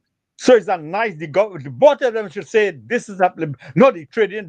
Many on the other side wouldn't see it that way, but the staggering is necessary, as someone quite rightly mentioned, that the government give even though the government had the money, but the rationale should be don't unleash this excess cash by printing Right. money in society and putting out there. You are not going to develop society. You'll be worse off. It's But better the gentlemen, money drain a gentlemen, little faster. Let the business community know that this amount of money is coming now, and they should have known that a long damn time ago. Because business is never done yesterday. I teach this thing I get paid for saying these things. Business is never done yesterday. It is done tomorrow. Everything you can only do it from today, but sell tomorrow. You have to have everything in place. So when the time comes, you're going to cash the cash. And the business must take the cash, but in a legitimate and a business tested, solid model, the way we do business. You sell, make money for yourself, cover your expenses, turn around, continue the business, and the cycle continues. It's a cycle. This is a cycle. It's cyclical. Business cannot be riding the cycle at the wrong time. They have to know, and the business and people wouldn't talk this way. You know why? Because they depend on the American to do it, and whoever they get the goods on, the Brazilian, or they're getting goods from all over the world. They're getting goods from China and everywhere. That's how they think. China have cyclical. You have to have cycles. You have to have crops, and you have the thing that when is this coming due? When is that coming due? When is that in motion? You should have excess capacity in your plant so that when this demand comes, they rank up the capacity, because it takes 5 years to build some plants. You don't have 5 years. You don't even have 5 months. You maybe have 5 weeks. You don't even have 5 weeks anymore because Christmas is 2, 3 weeks away. So you should have been doing this thing 6 months gone by. If I'm a business person, that's what I'm doing. That is what I'm preparing for. When this civil servant will get and a lot of them, a lot of money will flow because this government gets into here, gets into power. The economy will pick up next year much more than it did this year. What are you doing? What inventory planning are you carrying on now, so that when the time comes, you will not be a third world nation. You'll be a first world nation because you're anticipating the demand to come and therefore preparing now for it. If you don't have supply management, you have the demand. You give money, but you are not. You eat the money. If you don't have goods and services in society, what the hell are you going to do with it? So it is in the workers' interest also to have goods there on the shelf so they can buy. And some of them could even do their own planting and selling too. What the hell this is all about? So but I am angry in this regard. I'm angry in this regard. The business people wait for the last moment because they'll jack the prices and make the profit, and the workers will run. And I'm not feeling sorry for the workers in a way at all. I'm just feeling for the model that the business model in Trinidad has to be revisited, because they cannot expect America to produce goods and keep selling everything down there, and you keep on buying and we keep on selling. And just to make this last point to Suman, you all talk a lot about AI and all technology and all that is fine. But you know what? It's get frightening when you talk this way. I said this sometime before. Because every time you talk about technology change and news and that, and if I think about foreign exchange, because they make nothing and they use everybody thing in Trinidad. Not, you could use it, but you have to quickly have a parallel economy so you could import substitute. In that way you could, if you really want. I hope this is the last chance to build Trinidad and Tobago, or else you'll not be a real country anymore. This is your last chance to build. This is your last chance. You already had chances. You had 3 change of governments in the past, and you all in Trinidad messed it up. This is your last chance to get, or else you'll be forever back in the bushes, into no return. No return means will not be a real nation anymore. You'll be down in the gutter because they're only depending on oil money to come to spring somewhere else. And that's why I say they want to vex with the Venezuelan because they want the Venezuelan contract. So they because all and this is one of my points again, Larry. Sorry to take so long, but let me just say one more thing then. Last thing, maybe I hope. The PNM or any of the opposition, let me just call them the opposition. The opposition is seeing foreign exchange by way of oil money as a beer Howie. That's a inner word to prodigality. Spend it out. God is a trini. When it's done, more will come. Forget what. Let's have. I use the term drunken sailor commercial. That was my term in Trinidad. I coined that some years back. Drunken sailor economics, I think I call it. So if they want to really build a country, they have to get serious. No, they don't have another chance. This is your last chance, and the UNC must sell it. This is the last train to San Fernando, or the last train to Paramaribo. This is the last chance. Don't mess it up. And let sound the bell. The honorable Prime Minister, she has to do it now, and whoever will succeed her, let them know this is the last chance. The PNM has nothing. They have. We don't even talk about them. They're useless and irrelevant. They are irrelevant. Right now, the debate must happen within the UNC to take the country forward. Welcome, You must Dr. have people Rambo. in the UNC taking the country forward and having the strong Hi, hi. debate. So And this is not going to be solved by the UNC messing up or messing around. They have to call it. And the Prime Minister, and many things she's saying, it is correct. She has to continue, and I said she must take 20 minutes on all the shows in Trinidad and have an announcement to make to the population so that they could know what this UNC is serious. We are not 5 years, we are not 5 days URP government. We are a permanent government who have tenure in this land. Because if you want to get ahead, our country, you want to get somewhere, we are the only people to do it, and we're showing you how, and here it is done. And the Prime Minister was get up there and make announcements. Don't use the microphone and talk to the nation. She still have them in her hand. Don't wait. That is why I'm saying the advisors, her advisors must be advising her properly. And she must decide on her own. Well, and then she takes advice. I know that lady. She takes advice, but they got to be solid. They got to be sound. And she has a right to question. So don't accept all the advices. She threw a lot of people under the bus in the first administration she came here. She was doing things, and when they don't throw them under the bus, then she had to go under the bus. So don't let that happen again. Good night. Keep in mind that the PSA is not everybody got the 10%, right? And so I mean the promise is kept there as we saw, right? correct. So not the entire country get a raise of 10%. In fact, those who was not on board were now making demands that they want a raise too, you know. But that will have to be taken care of down the line. Now we see that we're making drastic progress with the refinery, right, and the oil business. So even though the PNM only focused on the Dragon gas, and everything else was dead, because that's the only thing they could have really done. We've seen more developments with our oil industry, so oil and gas industry, and so there's going to be a lot of opportunities. And we have a very effective team that I have a lot of confidence that can do that revitalization and even make it better than it was before. So we could add all the necessary upgraded technology and replace the equipment, repair what we can. So there's a lot going to be done. So there's a lot of confidence on the team there. There's a lot in place, gentlemen. So don't panic. You know, we have a lot of good things in store. Dr. Ramroop, you here? You want to say anything? Also, let me just show this Go ahead, Dr. Rambo. No, I don't want to. I mean, I just joined in, so I'm not sure what was being said before. So I don't Well, want to say we anything talked out about the of crime, and context. Dr. Maraj went into the economic part, but I want to show this one more video here. Let's see here. Venezuela across here. So, ladies and gentlemen, this is Shaka Shakari. This is Venezuela out there. When you cross this island here, you are into Venezuela waters. So look at it here. So you could take a boat from there straight down here, and you head. All this is part of Venezuela here. So this is where the warships were seen previously.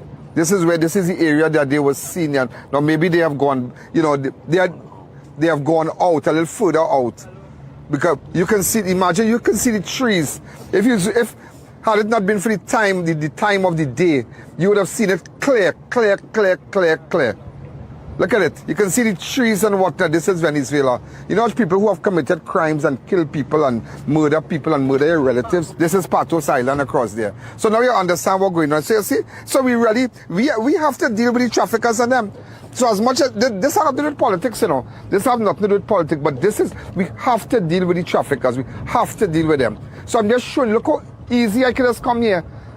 Go collect a boat, come down here, collect contraband from there, and just fly back into Trinidad. And this is normal.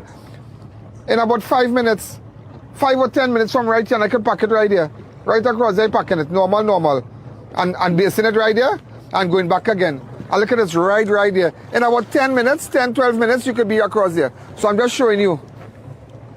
So this is what Shaka Shakari, this is the closest point to Venezuela from the west. This is the west, the west. So now you have a very good idea. Very, very good idea. So nobody goes beyond the Patos Island. Nobody. You can't go there because that is Venezuelan waters. Why Patos, but you can't go in Venezuela? You have a risk of pirates, you have a risk of getting robbed. Yeah, but we wouldn't go today. This is one day we wouldn't go. This is one day we wouldn't go. We are going to the Patos Island, but yeah, people could do it. If we didn't have that kind of tension and whatnot right now. You understand? Oh, we are leaving now. I can't believe sometimes what comes out of the mouths of people who have the security, the gated homes, the firearms, and come and tell me about I have to study disproportionate force. And they don't understand when the Prime Minister talking about they're trying to ridiculous load up the matic, knock it back. All that means is by any means necessary. That's all that means. I find you in my house, by any means necessary. Those in that house getting protected.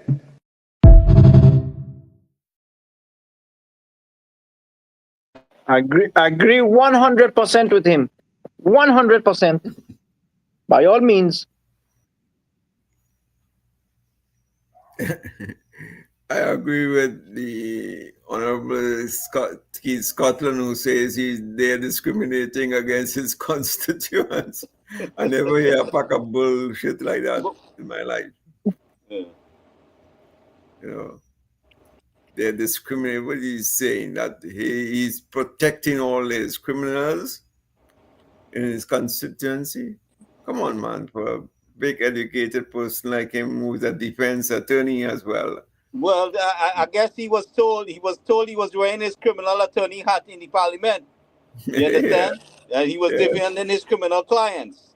And what he's trying to, so he wants to tell me or tell the population that there is no citizens in his constituents are getting home broken into and robbed, right? So his constituents are doing the robbing then. So there's nobody in his constituency that needs to defend himself. He's not concerned about that. So he was basically wearing this criminal attorney hat in the parliament. Yep. So, Doc, we passed the home invasion bill. We have improved the level of rights for citizens. So we'd like to hear a little bit from you on that. Fellas, I have to go now because I have to give class tomorrow. Exams. Okay, Dr. Parum. Nice chatting with you all. All right then. Take care, man. All right. We'll talk soon. Yeah. Yes, sir. Dr. Ramrup? Hi. Yeah. So you saw basically, I don't know if you're inside the country or outside. I'm still in Canada. Yeah, I'm Oh, coming yes. back on Right. Tuesday. Yeah. Okay. So I figured something like that. So anyway, the home invasion bill was passed. And let me just run this video here where you must have missed earlier, but this is the Prime Minister giving a little update in the Parliament. Thank you very much, Honourable Speaker, and honourable members of this House. Mr. Speaker, just as you say in the run-up, just before I came here, I attended a very, to me, very pleasing and pleasant event. And this was 1 week ago. Someone told me there were 500 police vehicles parked up all over the country, needing repairs. And that was 1 week ago. In fact, it was last week, Thursday. I said, well, we have something called Vimcot. Why don't we use Vimcot? And so said, so then. It was done. And from 1 week time, we had 14 police vehicles repaired.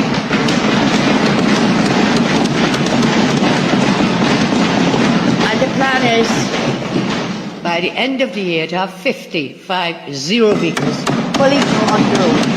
And what was a little shocking when I said, but why? What was wrong with these vehicles? And the Vimcop official said, oil change. Oil changes. That's true, Minister, but member. Oil changes. Things to do with disc pads, transmission. The value of those vehicles was about $3 million, they tell me. I said, well, how much did you spend to bring them back? They said about $70,000. That is $70,000 well spent. So, Mr. Speaker, that's where I was before I came. And as I said, we are very happy to bring more vehicles for the use of the police on stream. So, with respect to the meat of the matter today, I rise here to formally place on record matters of significant national importance. And this relates to the wage settlement and back pay owed to public officers represented by the PSA. And of course, the ongoing discussions with the CPO and the PSA. This matter then, in my respectful view, is not simply about numbers. It's not just about numbers.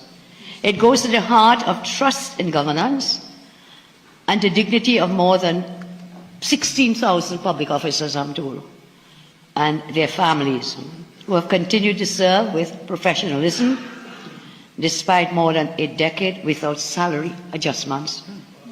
During our 2025 campaign, we committed that the government under my leadership would end the wage freeze, would settle the PSA negotiations, and we would ensure that there was meaningful relief before Christmas.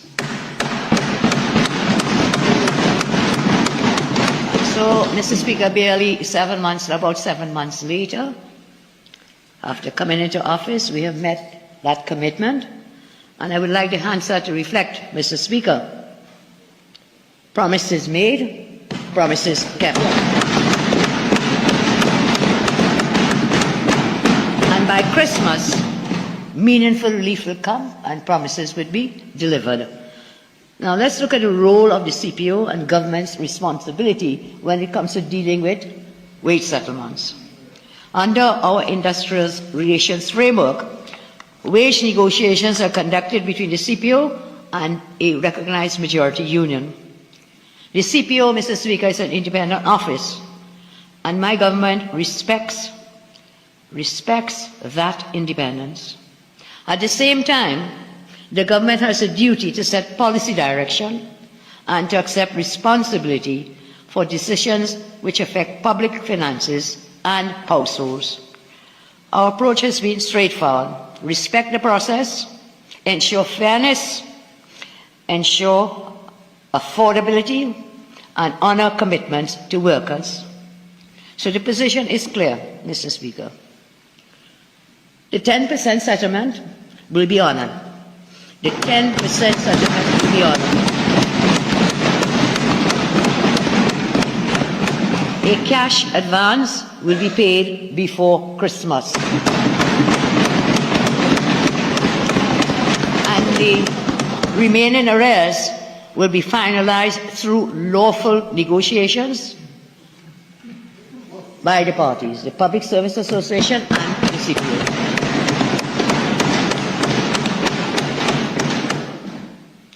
So I say, Mr. Speaker, whilst the Prime Minister does not negotiate clause by clause, it is still my duty to speak clearly. My government stands firmly behind the settlement and behind relief for these workers. We stand firmly in commitment to the agreement. Recent exchanges between the PSA and the CPO have created some concern amongst workers and the national community. Strong views are normal after years without any progress. However, progress is best achieved through calm, respectful dialogue, and I therefore encourage all parties to allow the established process to proceed professionally and responsibly. Mr. Speaker, permit me to place on the record the historical context of what's happening and what has been happening. Under my former administration, the 2011-2013 period concluded with a 14% increase for PSA represented workers, closing that cycle and providing relief. In 2015, when the PNM took office, the 2014 to 2016 and the 2017-2019 cycles remained unsettled. From 2015 to early 2022, no settlement was concluded. And by 2022, it was publicly acknowledged that workers had received no increase since 2014. We are now in 2025. How many years is that? 2014 to 25, about 11 years. 11 years these workers had to wait, cap in hand, begging, knocking on the door for 11 years, not to get salaries going forward, but for salaries that they were owed since 2014. So, no settlement concluded 2015, when we demitted office, to early 22. By 2022, it was publicly acknowledged that workers had received no increase, as I say, since 2014. What this meant is that in a near decade-long wage freeze, it was a wage freeze, during which the cost of living surged, with no commensurate help to these workers living on prior to 2014 wages and salaries. Fuel prices rose, VAT was reinstated on essential food items, and families faced a deep financial strain, despite more than $500 billion being spent.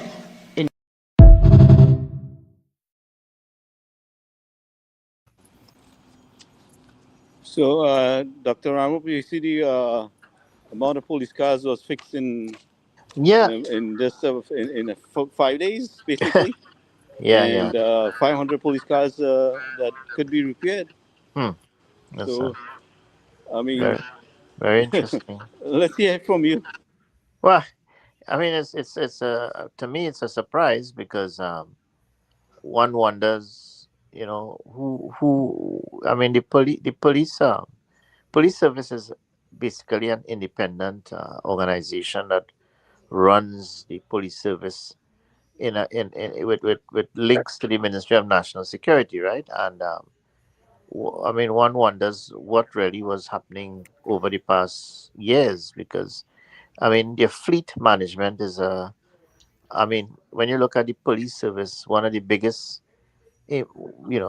factors that affect the dealing with crime is your vehicles, transport to report, to respond, to tactically, deal with certain situations. You need vehicles. I mean, if you go to the United States, Canada, Europe, and there's a incident on the road, you see about 20 vehicles all over the place. You know what I mean? Mm-hmm. It's one of the key elements of the performance of the response of the police service. And when I heard that what amazed me really was the fact that they could have been repaired so quickly and so cheaply. And some of the things that the Prime Minister was talking about was simple things, a filter change, a dispatch change, or whatever. And I remember, I don't know if you all remember that the last government had actually closed down Vemcot.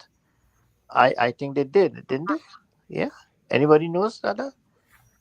Sumat, do you remember I that? don't know. I wasn't here the last. I think that they had actually closed down Vemcot. I know the Vemcot building close by me there at the San Fernando the crossing interchange there, right? Mhm. When you're going into San Fernando there on your left hand side, that was shut down. That was closed. I remember. I mean, for the past few months, that has been closed. I remember they closed it down. So one wonders how they were fixing these vehicles, because I don't know if they had private contractors they were selling police vehicles to. But anyway, it was I mean, it's a good thing that the Prime Minister could mobilize funding and start the process of fixing these vehicles. I mean, I'm literally shocked, really, at the situation in terms of, I mean, just having vehicles down for simple things. I always thought that these vehicles were crashed or the engine damaged or seized or accidents, and they had to be written off or something. I didn't realize it was simple things like that. That Dispatch and oil change. yeah, that reflects poorly on the people who is administrating the police service.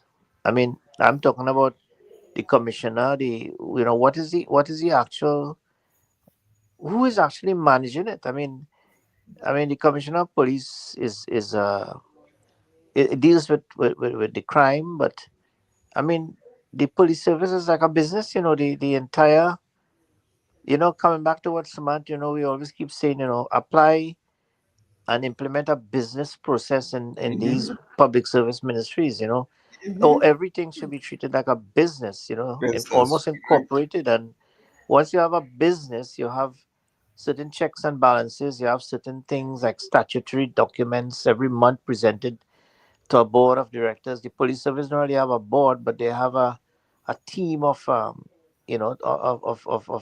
police officers, senior police officers, who are supposed to have been meeting regularly every month by a standing engagement meeting. And who actually goes through the minutes of these meetings?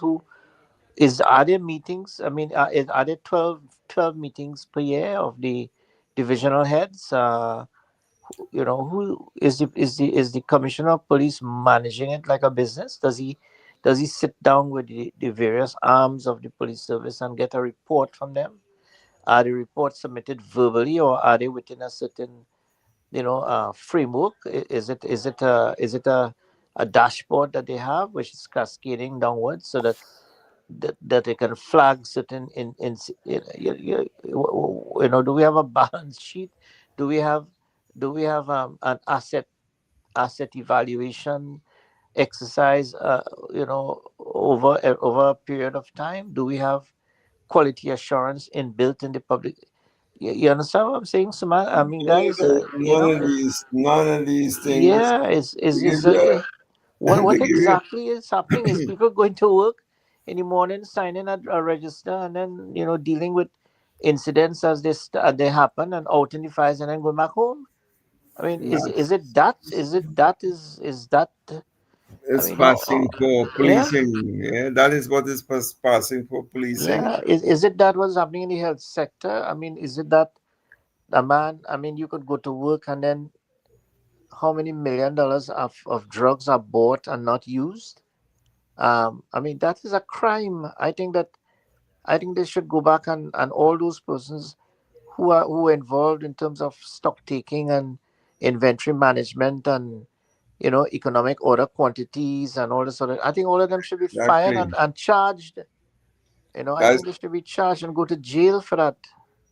Yes, I thoroughly agree with that, Doc, because everybody gets away with everything in this island. Everything, nobody's penalized for wrongdoings. Nobody's penalized where they have brought, thousands and millions of dollars worth making the wrong decisions as a board or as a CEO, and just walks away like nothing has happened.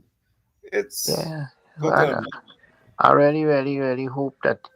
I mean, a year, almost a year has gone, and we have started our offers to assist in terms of assisting and maybe training a certain level of the public service in terms of a business process and maybe training a few deputy PSs or PSs to be CEOs or managers. I mean, look at the health sector. I have always asked that the chief medical officer shouldn't be a public health with public health competencies.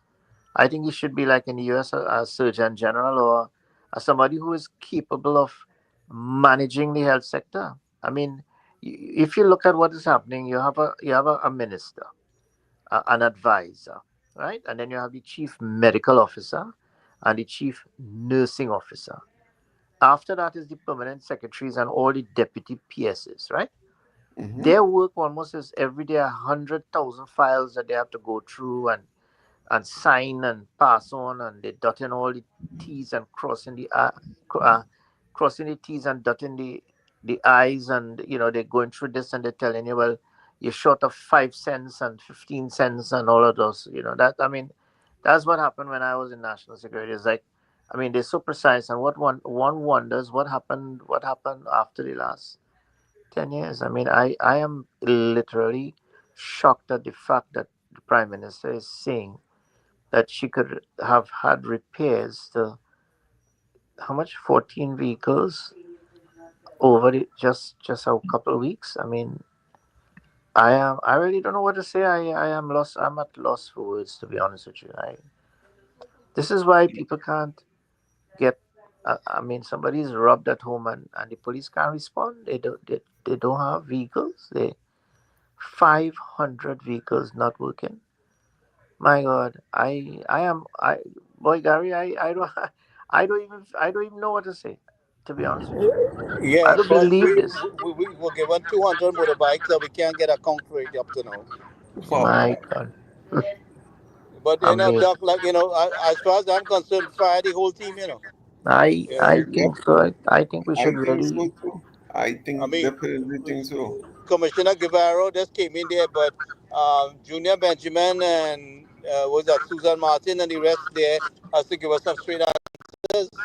Yeah, you can't come and say 500 police vehicles, and then is it a question of funding? I mean, if but the Ministry of National Security gets one of the highest proportions of the budget every year. I mean, not even in UNC, PNM, UNC, NAR, going on all through in the past few years, and they had one of the highest budgets when it comes to budgetary allocations. What exactly? I mean, I really don't know. I went on the islands last week. I guys might have known, and I mean, I saw Annie Roberts post with the Coast Guard vessels, and I passed there and I was amazed that Friday midday, we came back Sunday around 1:00, 1:30, and the vessels are parked there, and I wonder, what are we paying the Coast Guard officers for?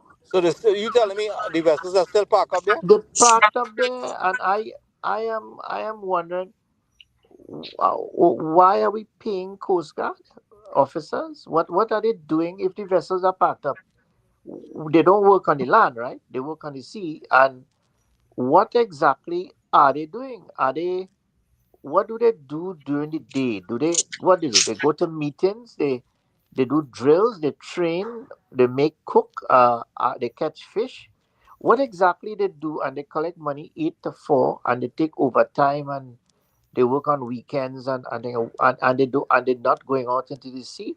But Doc, I remember I keep saying we had to fire the whole management team, right? But I am ready. In a lot of situations, this is the same trend that follows, albeit in a different form, And the thing is really that nobody is held accountable. And unless we start to do these things and you pinpoint where the pain points are and why is this same system recurring year after year after year, no accountability, nothing done. Man, we should be slamming these people to the ground. Yeah, I am sorry. I think whoever is in charge of the Coast Guard, they should be fired. And that goes with the whole PS and everybody who was with them too. Yeah. Even the chief of defense, he should be fired too. Because you know what I don't understand is that you are the head of the defense force. Every division of the defense force comes under your supervision. Right? You have been paid at least on a daily basis, on a call basis, to sit down and manage this. Right? And I would love to see his letters written to the National Security Ministry. As far as I know, the Chief of Defense, his line control is the President of the Republic of the Trinidad and Tobago, right? He reports to the President of the Republic of Trinidad and Tobago. The Ministry of National Security is a coordinating administrative ministry. The Permanent Secretary basically is not his boss, but at least is the person who administers the funds from the Ministry of National Security to the Defense Force. So therefore, some degree of reporting has to be done to the PS and the minister, but at the same time to the president. These are three people: Permanent Secretary, the minister, and the President of the Republic of Trinidad and Tobago, who are supposed to be getting reports from the Chief of Defense. And I would love to see the track of communication that says that he wants the vehicle fixed. He wants the vehicle fixed. You know, who is if you go back and every month, you get a letter from him stating, well, I keep asking you all to fix this. I keep asking you all to fix this. Who is responsible for fixing? Is it that it has to be assessed as to the nature of the damage and then you get a quote from somebody who could fix it, and then the fixing is going to cost X amount of dollars? Is it that we have to bring in some experts from another country to come in and do the repairs? Is the repairs done locally? What is the requirement for that? Now, I would love to see that.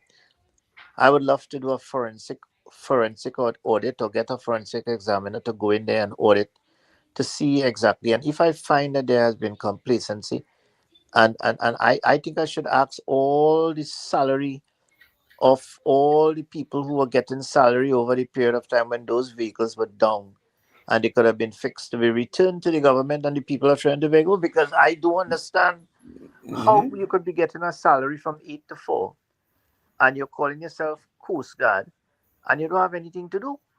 What exactly do they do? Air Guard, you don't have helicopters.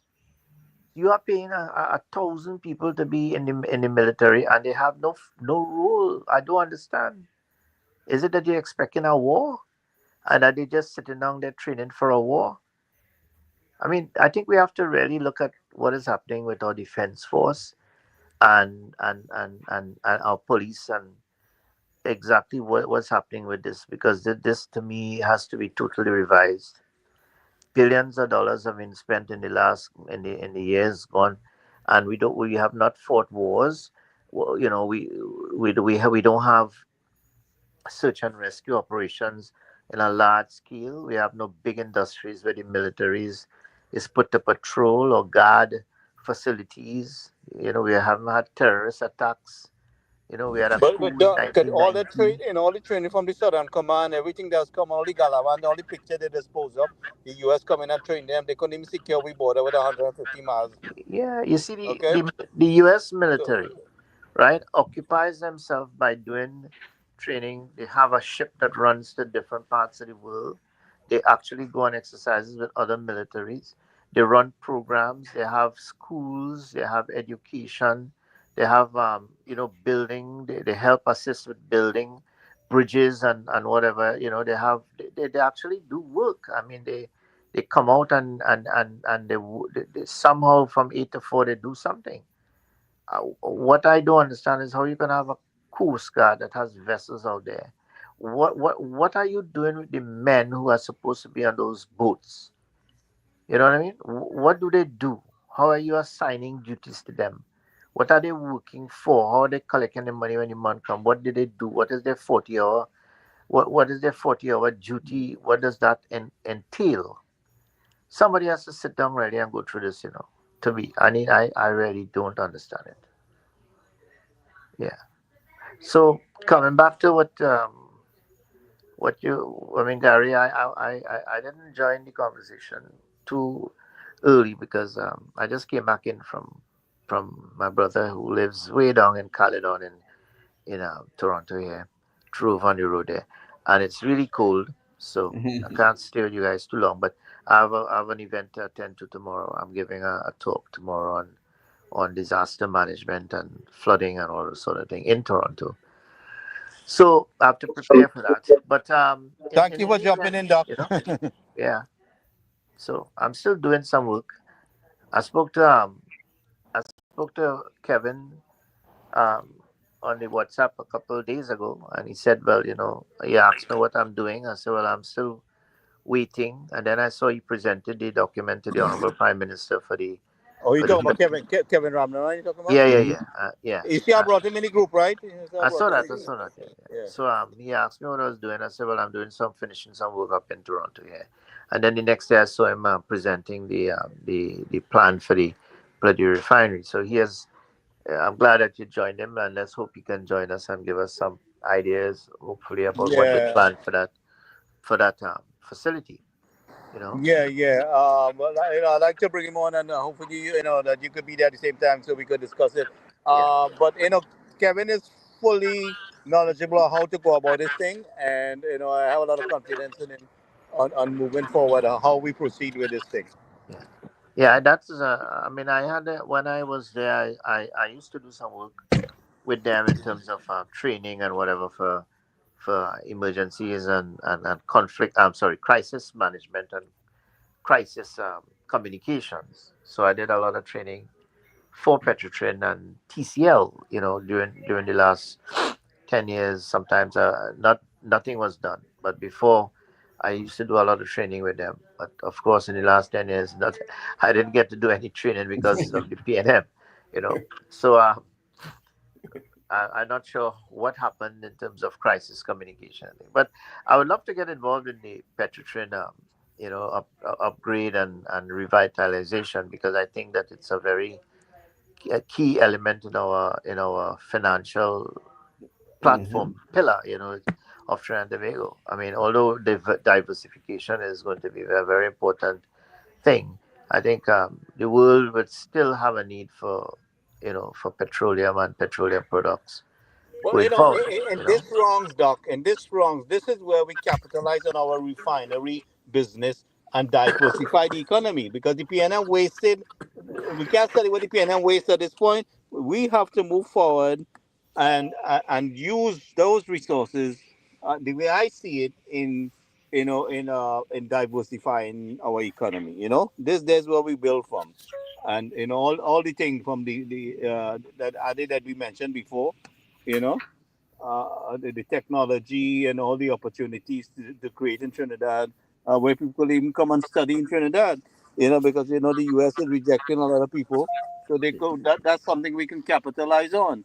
A lot we can capitalize if we manage well, and if the people vote wisely, in the next 5 years, and hopefully we could convince them that the way we manage the country and the government, that that would be the best choice, like how they did this time.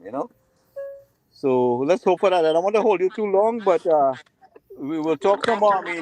As soon as you're available. Yeah. So, gotta go now, but. Yeah, it was good to hear.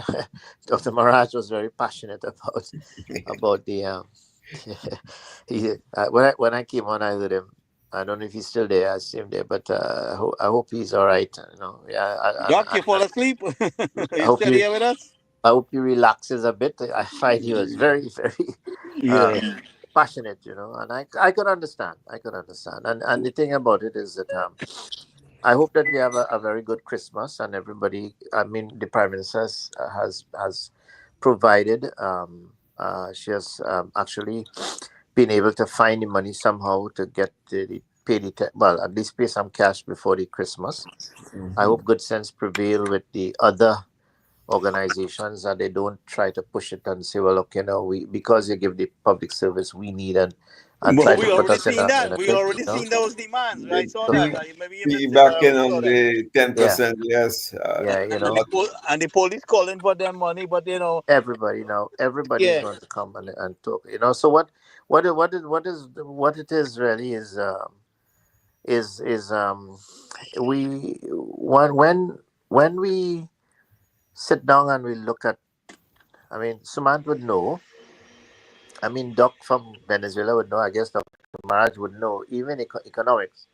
When you make a move like in chess, you have to think in your head and sort of plan Anticipate and and also so on. Yeah. anticipate the moves of the other person on that board, because they could checkmate you. They could put you in a corner and lock you. So therefore, when you move something, you have to always check 5 or 6 different possibilities before. And I hope that You gotta check your blind spots. yeah, I hope. But I mean, I just passed my driving test on Wednesday here, and I drive in Trinidad for nearly 40 years, and I was sweating. I catch my ass in this driving test. I passed it, but it was like, oh my God, I was nervous, and the amount of things They you have they make you retake the driving test over there. Yes, I Yeah, had to do it. I yeah, had to do it. yeah. Every 10 years. Every 10 Yeah. years, you got to go back and do it. I had to do it, and I mean, Jesus Christ, it was so hard, boy. The amount of things that I had to relearn. I had to go for lessons about 3-4 times before I wrote the test. Did the driving test.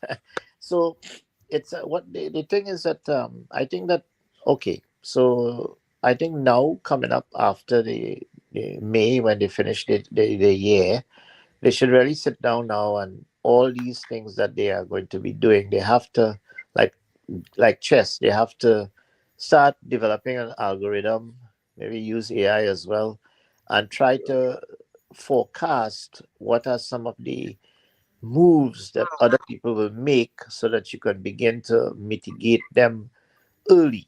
You know what I mean? Because one of the things is that what kills a government and what cripples a government is exactly what is happening now with this 10%. It is going to cause a ripple effect in other people, and then what's going to happen is that people are going to start, coming on the news and blasting the news, and then they're going to start picketing, and then they're going to start every organization will be looking for 5 or 10%, and they will be demanding, and so it's something that they should have forecasted, right, when they said that they will give 10%. I mean, of course, it helped for the elections. It may have gotten some votes, but I think now they have to sit down, maybe over the Christmas season, when everything might be a little quiet because of that, and hopefully with Carnival, they might get some time with the Carnival, so the people mightn't retaliate until after, hopefully.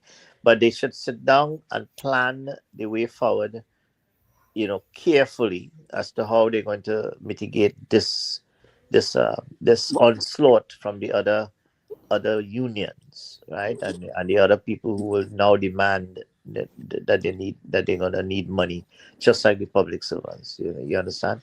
Well, So we could deal with the VAT and bring down the cost of living, as much as can. If we can improve food production, we bring down the prices of things. These are ways that we can do, but do one of things. But we the also things are working on, some projects that can help generate economy and revenue stream. well, what we had suggested early o'clock, and Suman would attest to this, and I think Dr. Maraj, and then we had an economist, another guy who was on earlier when I was here. Around Passad, I haven't seen him much again, but Arjun. Yeah. So what it is that what we really are saying, and what we have said, is that we have to streamline the processes of all the ministries. All right. We have to go back and do a process reengineering. Right. We have to include an element of management training, executive coach management training for the public administration first, and then using public administration, all the other ministries.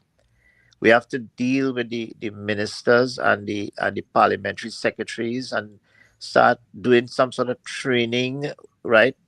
Telling them, well, look, we would like you to apply certain business processes and run this damn thing like a business. Trim all the edges, right? Prevent duplications, try to get your prudent financial management, run it like a business with a profit bottom line. Quality, yes. Profit, yes.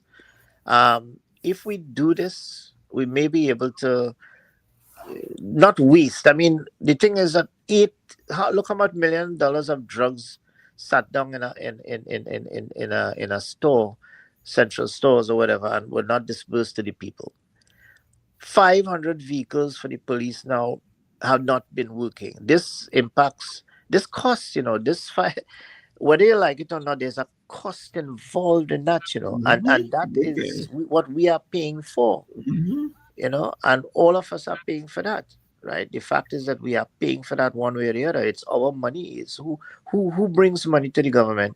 The government don't print money, right? And I mean, the thing is, it is coming from our taxes. When we buy a doubles, or you go into a store, when you buy a ticket in the airline to go away, when you that is where the money is coming from. And I don't understand, how it was allowed to get like that. I mean, I really am very, very depressed kind of way when I heard about the 500 vehicles from the Prime Minister. I mean, that was a sad thing. I mean, we see the evidence why people couldn't get services, throughout the years, But yeah. I think all of this was by design, to tell you the truth. I think all this. I don't know. I get the funny feeling that PNM wanted to lose the election because for some reason they reached a stage where they just couldn't manage the country again. And they are hoping that someone will come and clean up the mess. And then yes, and then they're gonna build it up a little bit again, and then they will take over again, and that's right. That's the plan, maybe. Yes. To me, So, I mean, I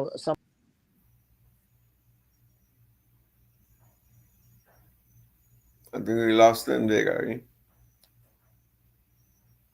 Yeah, so the duck skip also, we go close up for the night, and so maybe tomorrow night, but I have Ken Ali rescheduled for this Tuesday coming. So, be in touch. Any developments, I'll be in touch. So thank you everyone for joining us. Sounds good. We'll say good night. Right, man. Take care.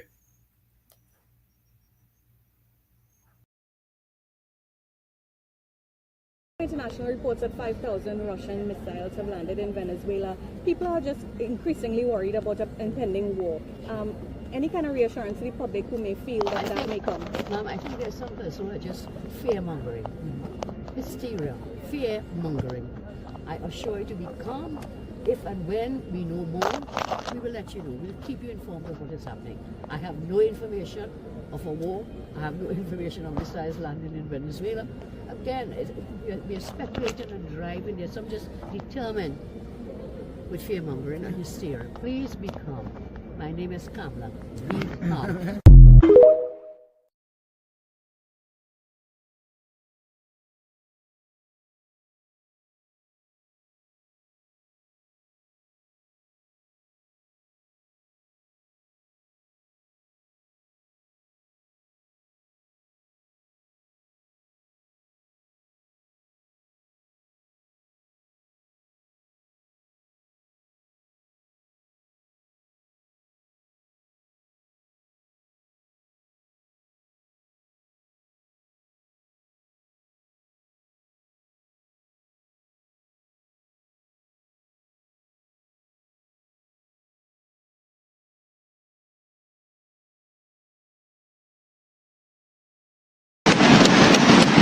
Thank you very much, Honorable Speaker, and honourable members of this House.